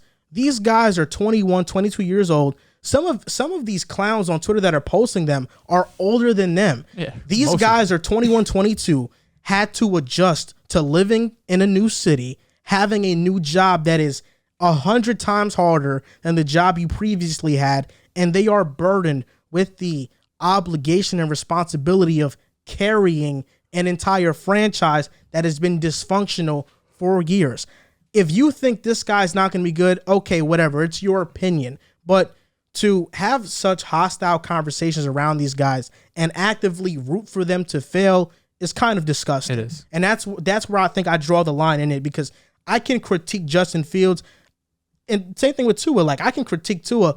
I don't want Tua to fail so I can be right. I'd rather be wrong and him have a successful career. Because at the end of the day, these guys reaching their potential is better for the game. Yeah. Because we're watching it. Yes. And if Zach reaches his potential, he's a top 5 quarterback in the NFL. Yeah, if he reaches potential. Listen, God willing. Top 5? Like his peak, sure. He's better than Kyler. I was just say if Fields could hit his peak, if all these guys could hit his peak, they'll be great. I'm sorry, man. See, and this I'll say in fairness to these guys, or in fairness to, I'm going to play devil's advocate to a minor degree. We saw Burrow come in. We saw Herbert come in. We saw even Tua come in for a short period of time, have some success. Season before that, we saw Kyler come in, have some success. Season before that, Baker, Josh Allen, who had a terrible completion percentage, still had some success. Baker Mayfield broke the record for, you know what I'm saying? Lamar, another one. He came in and was winning games. The season after that, but we're not talking about the season after that. These guys take time, but I can understand where, if I'm a casual fan just watching, I want to see the number 1 overall pick, the number 2 overall pick, the number 10. Well, Justin Fields was number 10, correct? Because Mac Jones was 15. He was 12. Number 12, excuse me. So regardless, I can understand where if I'm a casual fan, I'm watching, and these guys were so highly touted, I want to see them have success immediately, but especially given the fact of these most recent quarterbacks that have come out of the draft. However, it's the NFL. It's a tough job, especially in specific to these situations. You alluded to a little bit. Jet situation is a little bit better than Trev's, but even still, I'm not fully on board with the Jet situation. They need weapons. They need wide receivers, at least ones that can stay healthy. Elijah Moore's in the right, a step in the right direction. Corey Davis, I thought, was a decent signing, but he's had some issues for sure. And Jamison Crowder's a reliable option, but you need more. I think we should absolutely right. Use another wide receiver. And the game that everybody wants to knock Zach for versus the Saints, Elijah Moore didn't play, and he's probably going to be not going to play for the season. Corey Davis didn't play. He's out for the season. Elijah's supposed to come back. Okay, thank God. That stat line against the Saints, 19 for 42. Yeah, 19 for 42, but a lot of drops and a lot of... True, that's very true. And a lot of throwaways, too. I don't know why that's not accounted for, but a lot of throwaways, too. I mean, and the weapons, 3 times. And then we have no tight end, and you know, Tevin Coleman and Mike Carter are out. Yeah. So they're all supposed to come back, though. Both Michael Carter's supposed to come back. Tevin Coleman's supposed to come back. But Zach versus the Saints, it's not like he was working with house money. I think the Jets will be fine. I think Zach is going to be fine. I really do think these are things that they just have to work on. Zach with his, you know, feet. Trevor Lawrence just reading coverages and Fields with his long windup, because it is a really long windup. That's what I think they need to work at. You know, we'll see in due time what happens, but I don't think anybody should be taking these seasons and stamping it and trying to act like this is what their career is going to be. I mean, we have a long time until then. All these players are going to have an off season to work and develop. You know, if we're seeing what they struggle at, they are definitely seeing what they're struggling at. And they're going to try to improve in the off season, and that's all that you can ask for. You know, I think all this discourse around them has kind of gotten a bit too out of pocket, because I think right now, when talking about young quarterbacks, I don't know when the energy shifted so much, but draft season became very toxic, especially surrounding the quarterbacks. And I'm not sure when that switch actually became something. I mean, I remember, you know, people like Chris Sims, he had Zach Wilson, Mac Jones, and Trevor Lawrence as his top 3, and he was called racist for it. You know, Mac Jones, having him at 3 was a very hot take. Like, you have him over Fields and Lance, how stupid can you be? And now he's been the best rookie quarterback out of all these guys, and he looks like he's probably going to have the best career because he's in the best situation. And that's what I want to mention. The Patriots are protecting Mac Jones. I'm not taking anything away from Mac, and I think blaming a quarterback for the situation they're in is ridiculous. Agreed. Mac Jones has been spectacular. In that game versus the Bills, with that weather, they protected him. You're only going to throw 3 passes today. They protected him. The Jets didn't protect Zach. His first 3 games of the season were against the Patriots, Broncos, and Panthers, all top 5 pass defenses in the NFL. The Jets didn't protect them in that aspect. The Jaguars, Urban Meyer isn't protecting Trevor Lawrence. He's taking away his best player in James Robinson off the field. And with the Bears, if it wasn't for Matt Nagy, this would be a talented group. But because Matt Nagy is there, he ruins a lot of what could be possible with that roster. But even with Fields, Fields has been okay, but he would have benefited greatly from sitting the year. But the media pressure got to the Bears. They started him, and they didn't protect him in that way. Matt Nagy protected his job because he knew Fields had to play in order for him to keep his job. He didn't protect Fields in that aspect. He protected his job. So I think all these quarterbacks are suffering from that they're in an organization where they're asking these young players to do more than what they're capable of doing right now. I think the only one, like if we go back to draft season, when these guys got drafted, we all said, okay, Mac Jones is in the best situation. And today, we still agree he's in the best situation. Trey Lance, okay, we don't know. Jimmy G's there. Is he going to get a lot of playing time? Same thing. He hasn't got a lot of playing time. Zach Wilson, same thing. We don't know. He's kind of a boomer bust prospect up until this point. He's been a boomer bust type of guy. The only one has really been Trevor Lawrence, who we expected to overcome all this adversity, which he can't, which is fine. I think we talked off the show. I think the only one who probably could have done anything with this team is Andrew Luck. And then Justin Fields, same thing. He's not exactly, he had really good moments at Ohio State, put up great numbers, but I don't think anyone was sold on him coming in week 1 and being a really great quarterback. I think most people agreed that he needs some time, and we're not sold on the Bears. So if we just take a step back, let's look at our evaluation in April for these guys, or I guess, beginning of May, once we knew what teams they were on. The landscape still looks the same. None of these guys have turned heads. Like, we all knew Mac was the most pro-ready. He's shown he's the most pro-ready in the best system. Same thing with all of these guys. Like, there's nothing new that's really happened between draft day and today that we didn't already know or didn't expect. Talking about Zach Wilson and the Jets, they have a tough task going to Miami and trying to end the Dolphins' win streak. Now, it's been an impressive win streak. Tua has been the RPO leader. He's been great. He's been very, very accurate. Drew, I said it earlier in the show, you have become the Statue of Liberty for Dolphins fans.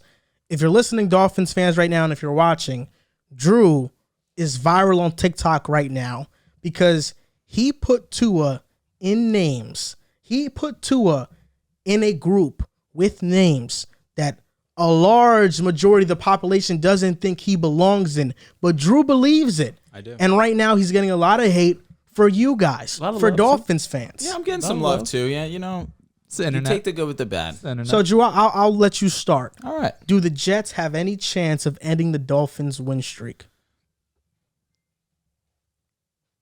Let's be real. No. Jets are giving up 30 points per game. They have the worst defense in the league. And the Dolphins have been rolling, both sides. I won't talk about the offense yet. Let's talk about the defense over the last 5 games of this win streak. They've let up an average of 11 points per game. They have 8 interceptions, 18 sacks. Defense has been spectacular. Now you go to Tua. My guy has been fantastic as well. I want to say he's number 2 in completion percentage. Guys are going to give him all this slack for just giving throws underneath the 0 to 9 yards. But it takes a smart quarterback to not try and do too much. You understand that the game is complicated if you make it complicated. He's taking what he's been given, and he's having success. So why is he going to listen to the outside noise of, oh, this guy can't throw the ball deep, which is inaccurate, because when he has time in the pocket, actually he's the number 1 graded quarterback with a clean pocket. And 2, when it comes to throwing the ball 20-plus yards or deep, he has a 58% completion percentage. 58 is false. He has 10 completions on 19 attempts. And again, he's missed time early in this season. He's 0.1% lower than Justin Herbert, who is held to the highest regard, and rightfully so. He's amazing. I just want this energy to be carried over for Tua, who is not a mobile quarterback, needs a clean pocket to make throws, but apparently doesn't need the cleanest pocket to make throws, because even still, he's among the most accurate and has the second highest completion percentage in the NFL. I think that the Jets don't really pose that much of a threat. I think their biggest chance to beat the Dolphins and end the streak was Week 11 when Joe Flacco came out hot. The Dolphins defense was still trying to get their legs under them, and playing in MetLife, a division game, it's a tough environment to play in regardless. And Joe Flacco had a really good game. Elijah Moore, that was his breakout game. He had over 100 yards receiving. He was fantastic in that game.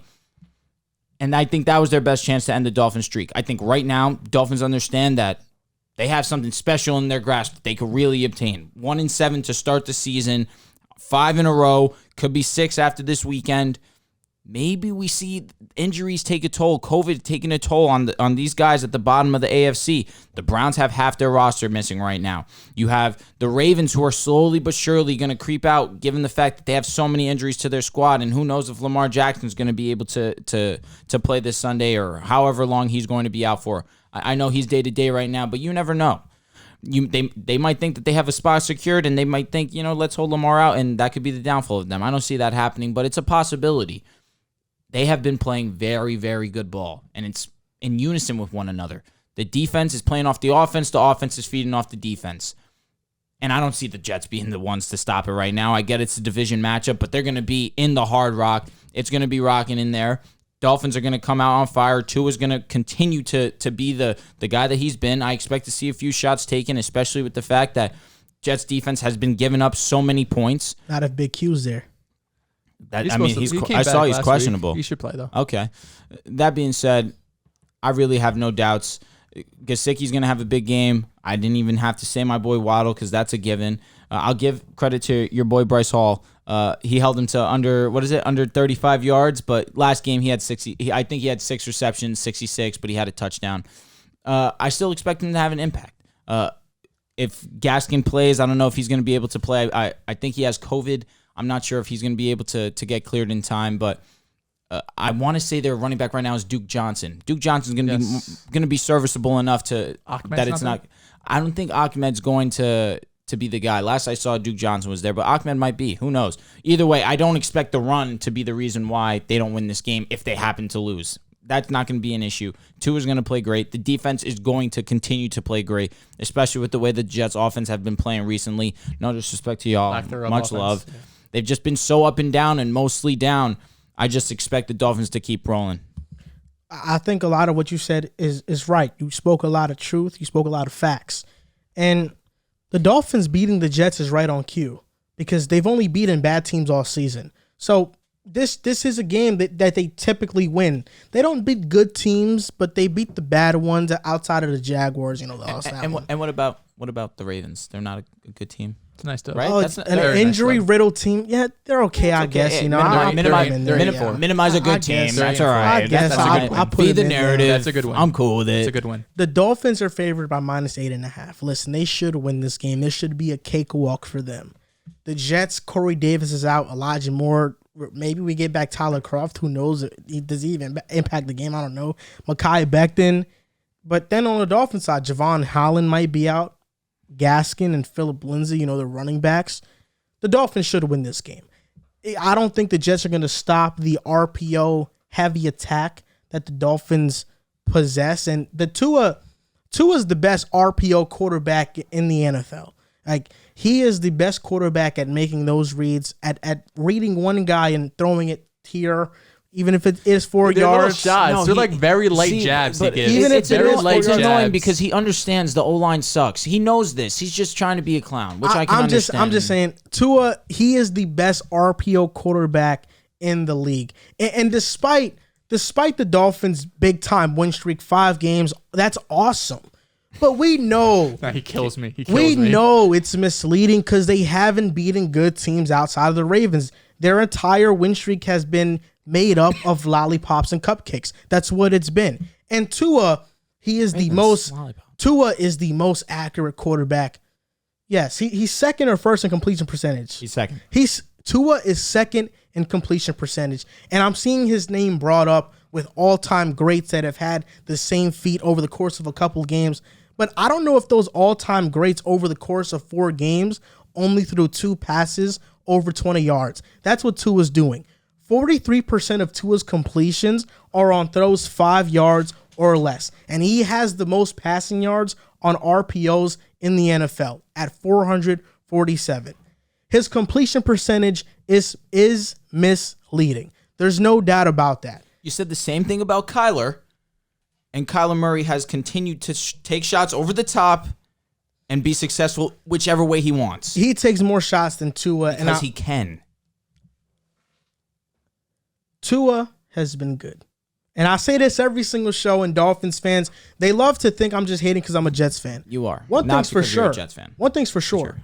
They are lucky that Zach's weapons are out.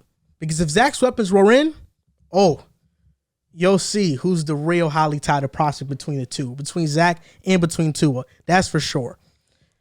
Tua has been very accurate, but I have my doubts on Tua because I don't have my doubts about Tua that he's going to be a good quarterback. He's going to be a good quarterback. But I think he's getting slightly overrated right now because of his stats. I think they're a bit misleading. Context matters. And in this case, on RPOs and short passes, he's amazing. But when he's asked to drop back and pass, I kind of see him struggle a bit. So we'll see what happens. I think the Dolphins are going to beat the Jets. But next year, once we get Michael Gallup with Derek Stingley and Kyle Hamilton, maybe Garrett Wilson, Garrett Wilson would be. Chris Olave. I want Treylon Burks, bro. That's my wide Let's get Alabama's receiver. Let's get Jameson Williams. Oh yeah. Once we get those boys in the building, nice. Once we get those boys in the building, you better pray. I'm gonna wave to the 305. That's what I'm gonna do. You better pray that the Dolphins don't get an O-line. Because Dolphins get an O-line. You guys don't have a pick. You guys, but the Dolphins don't have a pick. I know. That's how it's coming. Well, I do hope that if the Dolphins get an offensive line, they're not just passing 4 yards down the field anymore. If they get an O-line, I promise you he'll take more shots. I hope so. Because he has that ability. I hope so. Again, when he has a clean pocket, he's the number 1 graded quarterback in the NFL. Well, a clean pocket could be on RPOs. You have sometimes in an RPO, you have a clean pocket. It could be because of that. I don't know. I don't know how they grade this stuff. Again, he's behind the worst offensive line in the league. I'll give him all the credit. His average in the pocket is 2.2 seconds. Look, I'm a fan.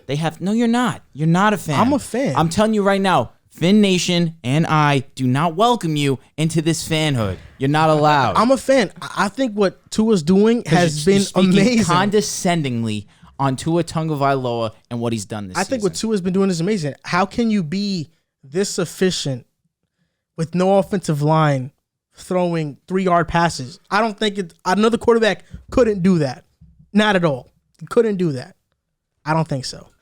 Joel, do the Jets stand any chance? I'm just enjoying this between you two, man. That's all right. We do have the face of Finn Nation versus someone who you do kill me with because they are. Oh, sorry, Finn family with these little jabs because like you do like little. He's the best at RPOs. Just so like no, he is. I know he is, but they're just, you could agree those are just like little soft jabs. They're not like you're not overhand punching him, but they're little soft jabs just to be like he's accurate. It's all right because when the Dolphins make the playoffs and I hit my boy with the KO of all KOs.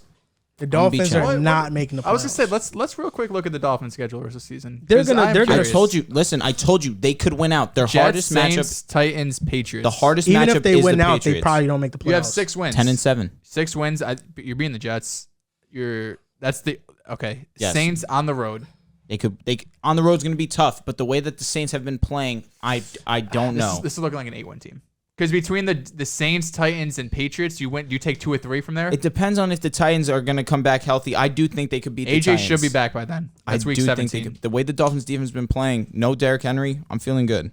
Yeah, so you're looking at like 9-8 as probably the highest you're going to be. I'm telling you, 10-7. Okay, so you're beating the Patriots or the Saints, I guess. Or the toughest matchup is going to be the Patriots. That being said, they're going to be in the Hard Rock. Oh, I'm sorry. You guys Dolphins have 6 wins. Correct. Oh, you need to win out. Yeah, that's what I'm saying. Oh, you need to beat the Patriots. Correct. Week 18. Yes.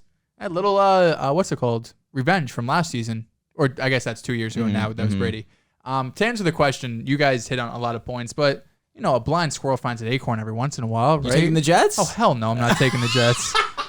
I learned my lesson. I took them last week. I took them the week before. You had now they'll win because I'm going against them. I know they're going to win. Stop it. Don't manifest that. Zach Wilson, 200-yard, 2-touchdown day. I don't know. It could happen. Like I want to see Zach Ball. I will confirm that's not happening. I want to see Zach Ball, but the way this Dolphins defense has been playing, they're getting turnovers galore, sacks galore. They're forcing fumbles, interceptions. Like this defense has just been so good over the last month or so.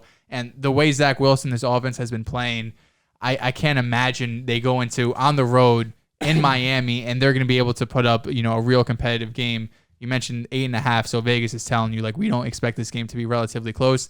On the bright side, the Jets are getting back. Both Michael Carters are expected to get back. Both Michael Carters, the running back and the defensive back, Tevin Coleman and Bryce Huff, who's been a really good pass rusher for us. So they're getting a little bit healthier. I hope later in the year, I'm really looking forward to Elijah Moore coming back, and hopefully he could build some chemistry with Zach later on in the season. But for this game, this is just one of those Jets games that has like 30-14 written all over it. I don't really see them be competitive.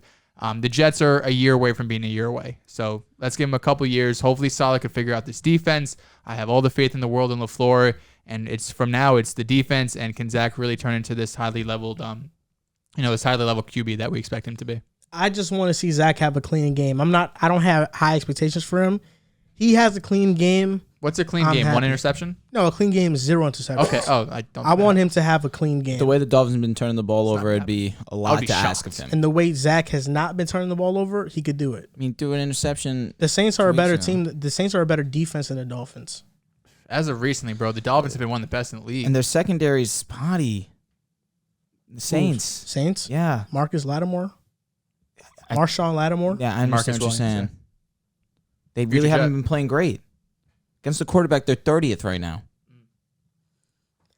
We'll see. I think we'll see. We know the Dolphins probably beat the Jets, but if they don't beat them, I'm going to be coming here. Oh, if the Jets high and mighty. Yeah, next Wednesday is going to be Jesus. I can guarantee they're not losing.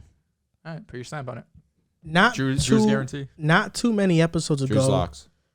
We talked about Cooper Kupp and whether he was a top 10 receiver in the NFL. And whether or not we were harsh on him, say that for another day. But right now, we are going to give our top 5 wide receivers in the NFL currently. So based on this season, we're going to give our list, not who we take to start a team with, just who are our top 5 wide receivers. I'll start with you, Drew. Who are yours? I'll start with you, Joe. I was going to say, look at me. I looked right at him. Number 1, you talked about him, Cooper Kupp. I mean, most yards, most receptions, most touchdowns. You're not going to go 5-1? Oh, that's so out of touch. Damn, it's all right. I already went 1. I know you. Come on, man. Just go 5, Rookie bro. move. We're starting at 5 now. Yeah, bro, I already bought in. Sorry, man. No, you want to restart the 3-hour podcast real quick? Let Drew go first, and then you go. You have to be on timeout. All right, here we go. So my number 5 is going to be Deebo Samuel. Deebo Samuel has been spectacular up until this point. He has over 1,000 yards receiving, and you'd think that that's not good enough. He's a running back on top of it. He's just that elusive. He can do so many things with the football. This has been his first season where he has put himself in elite class. This was Joel's best call, in my opinion. He said that Deebo Samuel is better than DK. He got a lot of hate for it. We gave him a lot of shit for it. This was his best call in the season. For me personally, that was a really great call by you, bro. Number 4, for me, this is going to be spicy. I have Chris Godwin. Chris Godwin, over 1,000 yards, 1,054, has 5 touchdowns this season, only has 5 drops this year, but he can do anything he wants. I understand that slot receivers kind of get a little bit of pushback in terms of they can't be a top 5 receiver in the league if they're a slot receiver. But we're looking at 2 of the top 5, 3 of the top 6 if we want to count Tyreek Hill, who's honorable mention. Tyreek Hill is 6. I spoke with Joe before the podcast. He convinced me. I could not leave Chris Godwin out of my top 5. He could do whatever he wants. In terms of a route tree, there are very few guys that I put on his level. You have Tay, obviously. Stephon Diggs is an amazing route runner. Justin Jefferson's a great route runner. Chris Godwin is in that class with those guys. His route tree is amazing. His hands are almost as for sure as any wide receiver in this league. Godwin has been great. Number 3. Now, I know I tweeted something earlier this week. And I said that this guy was the best receiver in the NFL. I do believe this guy will be the best receiver in the NFL at the end of next season. But right now, I will say that Justin Jefferson is the 3rd best receiver in the NFL. Jettis has been fantastic. Almost 1,300 yards, 8 touchdowns. Only reason why I don't have him higher on my list is 7 drops. I understand 7's not, in the grand scheme of things, that's not a terrible amount of drops given the fact that Deebo has 9. Tyreek has 9. So I'm not taking it into too much account, but in terms of ranking him in the top 3, top 2, number 1, I can't put him higher than 3 right now. And that's not anything against him. He's been fantastic. Again, in terms of physicality, a route tree, going up to get the ball, speed. He has everything I want, which is why I'm so high on Justin Jefferson. I do believe at the end of next season, he will be number 1 best in the league. Number 2 for me is going to be Cooper Kupp. Now, Cooper Kupp has been fantastic. You look at the stats. He leads the league in everything. Touchdowns, receptions, yards. He has done everything you could possibly imagine and exceeded any expectation of his that you would have of him, Going to the season, I thought that Robert Woods was going to be the number 1. And I can understand where I was wrong there. Cooper Kupp, has had these seasons where he has been spectacular. But I thought Robert Woods, after last season, he just is faster. I thought that he could do a little bit more with the football in his hands. I was wrong. Cooper Kupp has come in, has been at the minimum a top 3 receiver this season, and is putting up the numbers to put him up against any receiver in the history of NFL. If he breaks if he breaks the record for most yards in a season, there's no one that can say anything negative on his name. He has been fantastic, and I do expect him to continue to be a beast. Now, number 1, Davante Adams. Davante Adams has missed a game, has 90 receptions, which is 5 more than Justin Jefferson, who has played all of them, has 1,200 yards, has 7 touchdowns, has 2 drops this year. Now, this is him being solely by himself on this Packers offense.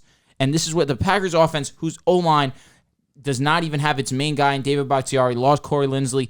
They are a shell of what they have been these last couple of years, and they're still having success. It does not matter who you put in Davante's way, he is going to be himself. 2 drops on the year is nuts. Like, that boggles my mind how great you can be in terms of your route tree being the best in the league. He is the best route runner in the league. In terms of physicality, he is one of the more physical receivers in the league. you want to talk about reliability. 90 receptions and only 2 drops is borderline unheard of. The only one that comes close to that is DeAndre Hopkins. DeAndre Hopkins went a whole season, I think, with 0 drops. So I want to give Devontae his credit because I spoke ill of him earlier this week. I was getting excited.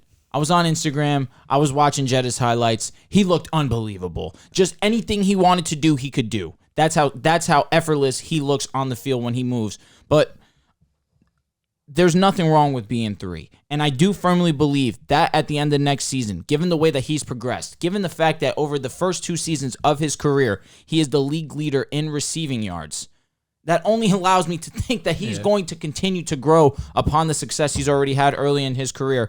So just to reiterate, my number 5, Deebo Samuel. Number 4, Chris Godwin. Number 3, Jetta's. Number 2, Cooper Kupp. And number 1, Devontae Adams. I'll start with 5, unlike some other people. Yo, that is the fold of all folds. Yeah, you're still on timeout. My 5th guy is Jamar Chase. I think Jamar Chase has been the 5th best receiver this season. He has 1,035 yards, 10 touchdowns. He's averaging 79.6 yards per game. That's 8th in the NFL. And he has 392 yards after the catch. That's 14th. I have him at 5 because I have him over Tyreek Hill, Chris Godwin, Deontay Johnson, and Stephon Diggs. DJ Moore too.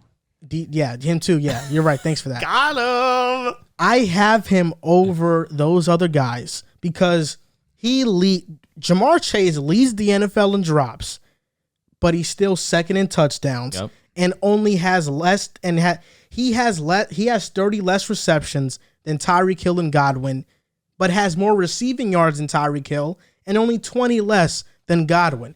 I can just imagine if he didn't drop that one against the Chargers. I mean, this guy is blowing dudes out the water. So Jamar Chase for me is the 5th best receiver in the league right now. Number 4 is Deebo Samuel. Just the ability to do everything. Before the season, I fell in love with his game, and I've been a big, avid Deebo believer. I was in love with his game, and I thought he was going to take a big jump this season. He's top 10. He's the 7th in yards. He's 7th in yards. He has 5 touchdowns. He's 4th in yards per game, and he has 534 yards after the catch, which is 3rd. And he has 3 rushing touchdowns on top of that, 159 yards rushing. He can do it all in only 14 attempts. Number 3 is the Triple Crown, Cooper Kupp. Ooh, okay. Cooper Kupp is leading the NFL in receiving yards, touchdowns, and yards per game. I understand he's statistically been the best receiver. He's also leading the NFL in yards after the catch at 647.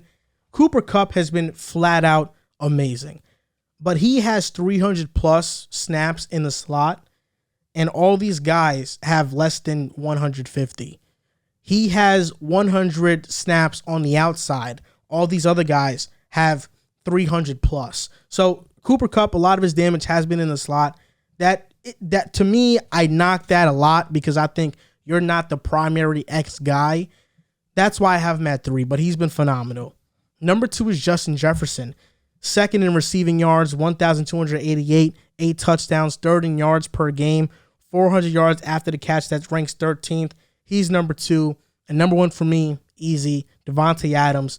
1,204 yards, 7 touchdowns, 2nd in yards per game. I mean, he's been the best receiver in the league for the past 3 seasons 2 now. For sure. Yeah, because Michael Thomas, I know what you mean.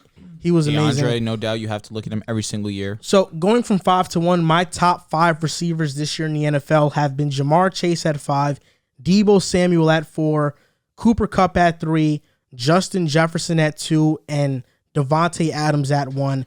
I have Chase over Tyreek Hill and Godwin because despite all of his drops, he has more receiving yards than Tyreek Hill in 30 less receptions than Tyreek Hill.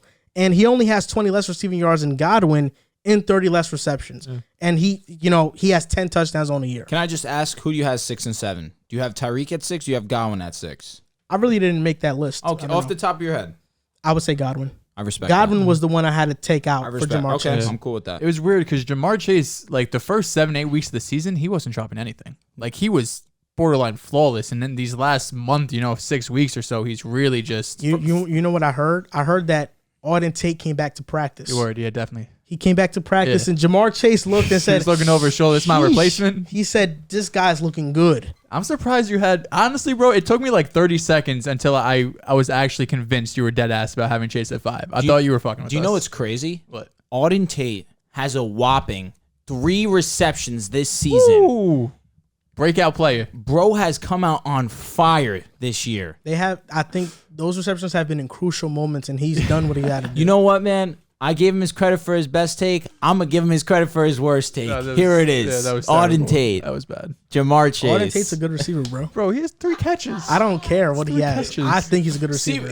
Braxton Berrios has like 10 times as many catches as him. Put Braxton Berrios on the Bengals. He's not doing anything. I'm just saying, bro. Like, come on.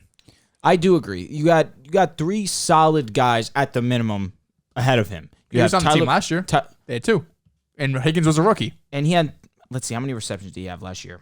14. Okay. Yeah. Okay. Watch out for next year, bro. Can I get my top 5 valid? Yeah. I'm gonna start at 5. Y'all fuck. You go with that? Timeout is over. I'm gonna start at 5. You're supposed to start at 5. Okay. I'm just making sure. I'm just making sure it's go with y'all. Making sure it's go with y'all because sometimes you be on some weird shit. Number 5, me and Drew actually have pretty similar lists, just a little bit different. Number 5, I have Chris Godwin as well. 2nd in receptions, 4th in receiving yards with over 1,000. He also has the highest catch percentage out of basically all the top wide receivers at 77%. He does have a lot of time in the slot, but he's really turned into Brady's number 1 option. I think it's clear he's the number 1 with Evans being the number 2, especially with Antonio Brown out of the lineup. Even with Gronk in or out of the lineup, Chris Godwin's really been able to do his thing. Number 4, Deebo Samuel. Got to give you credit again. I was big on DK Metcalf being bigger than him. Sorry, not bigger, better than him, but even bigger it seems like this year. He's Mr. Do-It-All. Like, I don't know if I should call him a running back or receiver because the first 9 weeks of the season, he was just primarily as a wide receiver. He is him, and he was dominating. In 6 of 9 weeks, he had 90 or more yards and 5 touchdowns. But then over the past month, Shanahan has really turned him into a running back. He's only seen 7 targets over the past 3 weeks. Just to put that in context, he saw 7 or more targets in 8 straight games to start the season. So he's been used like literally as a running back these last 3 weeks, and he's almost never even being targeted. He's one of the most dangerous players in the league. I think right now he's probably the most dangerous player after the catch. When AJ's healthy, I have him up there too. Number 3, I have Justin Jefferson. I mean, he's probably one of my favorite players to watch, probably my favorite wide receiver to watch right now. Like you said, he could do it all on the field. His route trees, up there with he can run any route. He can make any guy miss. He could go up and high point the ball. I just don't think there's anything he can't do. You guys talked about the stats already. He also has 5 games over 100 yards, and he only has 2 games under 70 yards this season. So every game he's going out there and he's dominating. My number 2 is Devontae Adams. While missing 1 game, he's still 30 yards, 30 receptions, 6 games over 100 yards, which is nuts. And he's only one of 2 wide receivers to average 100 or more yards per game. His TDs aren't there like they were last year. Last year he had a ridiculous amount.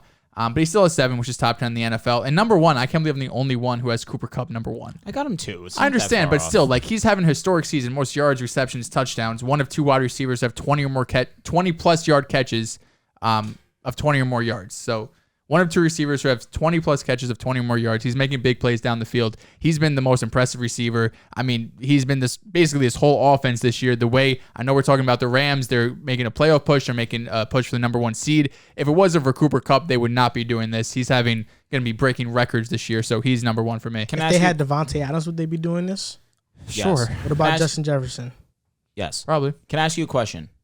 Was there ever a period in Gronk's career where you could say he was the best tight end and receiver in that year specifically? Probably. Yeah, you would say that there was a year you're taking him over all the receivers. I'd have to look, but he had years where he was dominant. I know it's tough to ask off the top of your head.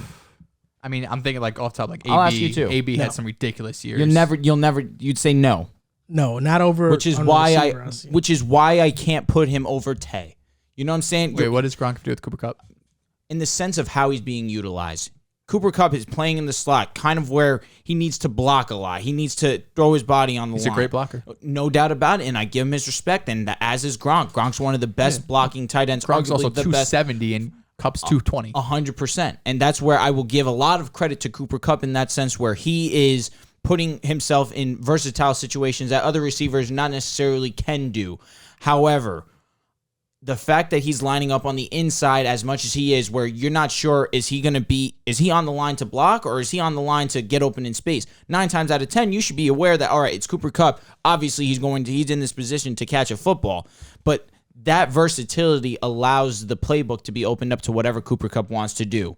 You understand what I'm saying? Yeah, so that's why I feel like Tay being one-on-one on the outside, not one-on-one, but you know what I mean, lining up on the outside. He wishes he had one-on-one. Oh, my God. I mean, I think he has the highest percentage of being doubled every single game. That being said, you put him on the outside, one-on-one. Justin Jefferson, same thing. These guys are playing one-on-one on the outside, and it's not to take anything away from Kupp. What he's doing is spectacular, which is why I have him number 2. So do you think, looking back, right, 3 years from now, 4 years, 5 from now, do you think people are going to care about this? Or do you think we're going to look at this historic season and be like, this is one of the best receiving seasons of all time? It deserves to be respected for what it is. If he breaks all the records, if he has the most receptions this season, if he leads the league in touchdowns, you need to do nothing except respect what he did. That's great. So I feel like this conversation is mute. So is Cooper Kupp the best receiver in football? That's what I'm saying. But we're talking this season. But do you think he's the best receiver this season? Over Tay?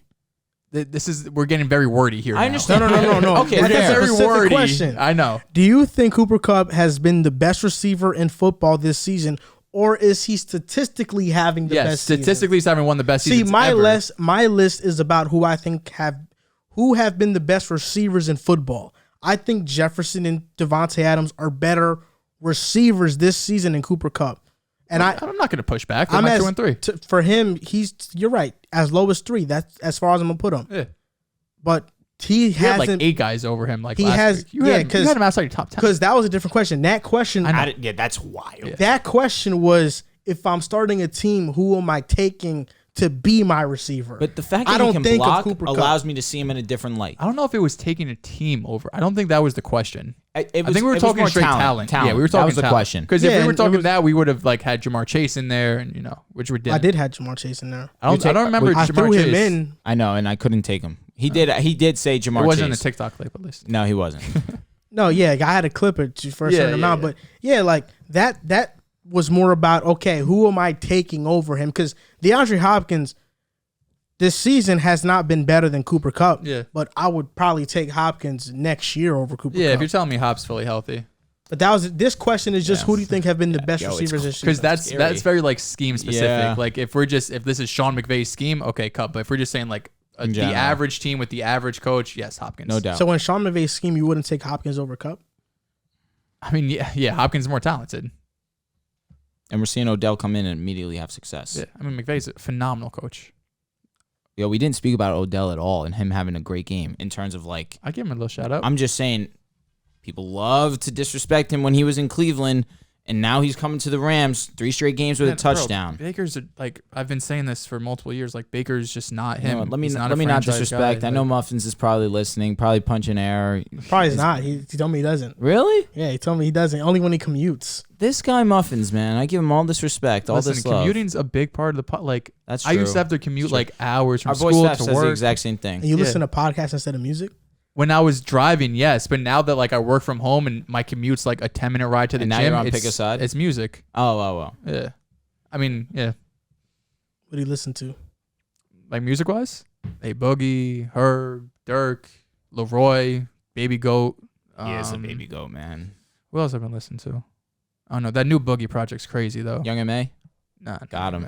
I've been liking Tusi a lot lately. Tusi's tough. Yeah, Tusi's tough, bro. If you want to get in your feelings, man, get in your bag real quick. Put on some Tusi. Do you listen to his new little EP? Nah, he dropped Pretty Girls Love Tusi. Little 3-song track. I got into him when he made a song. Poetic penetration love letter. Yeah, that shit's hard. That dropped a minute ago. But Tusi's fire. Crazy. Yeah. That shit go crazy. Tusi. NFL Pick'em Week 15. This is how we're ending off the show. This is how we end off every single football show. Going undefeated this week, Week boys. Get 15 Pick'em. Chiefs versus Chargers Thursday Night Football. Who wins? Run it, Chiefs. Yeah, I took the Chiefs already. I'm taking the Chargers in this one. Right. I think Jay Herbo He's already off to 0-1. is going to go crazy. Here we go. Raiders versus Browns. COVID killed the Browns. This is so tough. Are they all out, guaranteed? I'm pretty sure, right? They probably are, yeah. I'm taking the Raiders. If not, Baker to Keenum is not a big drop off to me, but I still take the Raiders, just more healthy. I'm gonna fade the Raiders rest of the season. All right, go for it. I'm going Browns. I'm going with the Raiders because I think their pass rush is going to get to Case Keenum because there are more than just Baker and Landry on the COVID list. It's Jedrick Wills. It's Wyatt Teller. So there are some guys that they're going to miss, and Kevin Stefanski not coaching. I'll tell you what's pretty huge. cool. 2 games being the day of my birthday. Very That tough. is so. They're on Saturday. Huh? Yeah, Saturday. Saturday. Wow. Yeah, these first 2, or obviously not the Chiefs, but the Raiders Browns in the next game. Patriots and Colts. Yeah, we're Yes. spoiled here. Wow. We're spoiled Yes. here. Okay. We're spoiled. Yeah. Patriots versus Colts. This was the upset of the week, so I got to stick with it. The Pats. I'm shocked that the Colts are favorites. Yeah, I mean that tells me a lot. Like that. I'm telling you, Colts have been like that. I know. For weeks. Yeah, it's just gonna be hard because they're not gonna have home field advantage in the playoffs. They're not, and I don't think Bucks that's a didn't have it problem. last year. Huh? Bucks didn't have it last year. Colts don't have Brady. You're right. They have Jonathan Taylor. Colts don't have Brady. What about the Carson Jets? Wentz has been solid, though. I know, but the Titans had Derrick Henry last year. The Jets How'd in that go? 2009 First and round. See ya. But what happened 2 years ago? Derrick Henry took him to the AFC Championship. Man, they lost. I'm just saying. Listen, I'm gonna be rooting for the Colts as hell. I don't want to see the Patriots win. The Jets in 2009, 2010 didn't have a home field advantage. Yeah, but we had the best defense ever. We had Mark Sanchez though. We had the Colts Sanchez. have a really good defense, too. So you're picking the Colts. Oh, I know, come but on. I don't think their that defense wasn't is like obvious. elite. I'm picking the Patriots. I'm going with the upset pick. Titans versus Steelers. Oh, I'm going Steelers. Yeah? They've been playing good football lately. yeah. I don't know which way to go here. I don't really like either of these teams. I'm going with the Steelers. I think Big Ben was phenomenal versus the Vikings. Yo, he was amazing in that second half. Okay, you convinced me. That's We're on right. We're all on the Steelers. So Come on, the bro. Titans will win by I'm already 30. undefeated. Panthers versus Bills. Bills. Bills. I'm going with the Bills too. Washington versus the Eagles. This was my upset of the Yeah, week. Plus I 7. like that too. I might ride Washington. I'll take Washington. I think Philly gets this win. Really? Taylor Heineke, I think, is injured. So Kyle is Allen's banged going to up. play. True. Oh yeah. So I got Philly in this Is one. Kyle Allen playing? If Kyle Allen plays, yeah, I'll take Philly. Maybe that's why the line's 7. All right, I'll take that stipulation. I am taking Washington if Heineke plays. If he doesn't, I'm going Eagles. Texans versus Jaguars. Jeez. Oh, my God. I'll just Davis Mills is going to have a great game. Yeah. I do think he'll have a really Yeah. good game. Jaguars got a lot of nonsense going on. Give me the Yuck. Texans. I don't want to pick anyone. I'm taking Texans, though. This I'm gonna might be my take the- first time taking the Texans all year. I'm going to take the Definitely. Jaguars. I'm fine with that. Who you going with? I said Texans. Yeah. Oh yeah. I said Texans. Cowboys versus Giants. I'm actually going to be at this game on Sunday. Nice. I will be sporting my Ezekiel Elliott jersey, Oh, who are the you color going with, rush. Max? Me and my uncle. Oh, okay. Yes, Maxwell will be in attendance as I was well. gonna say that'd be foul. That being said, I am nervous. I am a little bit scared. I am wearing the color rush. If someone pours a beer on me, I'm going to be very, very sad. That being said, we them boys, we're taking this dub. I'll take the Cowboys too. I'm taking the Cowboys in this game, and I'll be sure to get you a Tony Pollard jersey to wear at that game. Put it If on he the company plays. card. Yeah, Yeah. exactly. Arizona versus the Lions. Cardinals. The Cardinals. I got the Cardinals too. Jets versus Dolphins. Dolphins. We already went over this, baby. Finn family. We're I got swimming. the- We're swimming through this one easy. I got the Dolphins in this one. Bengals versus Broncos. It's a good game. Good ass game. The way that we've been running the football, I absolutely love it. The way that the Bengals can't stop the run to a degree, they rank 19th against running backs. I think the Broncos need to continue this trend. I think we will continue Denver, this trend, especially us being in Denver. We play different when we're in Mile High. You guys are you guys favorites? We're favorites right now by 1.5, 2 points. That's fair. I'll take the Broncos. I'm going Broncos. I'm going with the Bengals in this one. Falcons versus 49ers. 49ers. Yeah. Niners, but I do think surprisingly, weirdly, this will be a good competitive game, but the Niners should win. I'm going with the Niners. Seahawks versus Rams. Lock of the week. Rams. Another one that I think will be weirdly competitive. Seahawks have played back-to-back weeks of good football, winning football. But I do the think- Texans and It's Niners. facts. So I do think that the Rams do need to continue their hot streak. I do think that they will continue their hot streak, so I'm going Rams. I'm going with Seattle in this one. I set that up for you so easy. Packers versus Ravens. Lamar might not play. I mean, that's even if Lamar plays, I'd Come on, still dude. take the Packers. Yeah, exactly. This is a no-brainer for me. I'm going Pack. I'm going with the Packers. These night Now games Saints suck. versus Buccaneers. This game sucks, I don't really You know- want to watch Taysom Hill that much. but Alvin Kamara? yeah, I mean the Bucks by 30, but I mean Brady struggles against the Saints, so who knows? I mean, he had a really good statistical game against them, but he did throw the interception. Yeah. That being said, Bucks are winning this game. Yeah. I'm taking the Bucks too. Now, Monday Night Football, Vikings versus Bears. Vikings. Give me Kirk. Primetime Kirk, baby. I'm going with the Vikings. I really have to think on this one. I'm going with Captain Kirk. I should probably go Vikings. And because I don't want Dalvin Cook on my bad side, I'm going with the Vikings. Nice. So that's going to do it for Week 15 NFL Pick'em. And that's going to do it for episode 137 of the Pick Aside Podcast. You can follow us on Instagram and TikTok at Pick Aside Podcast, on Twitter at Pick Aside Pod. Thank you guys so much for listening and or watching, and we'll see you next time.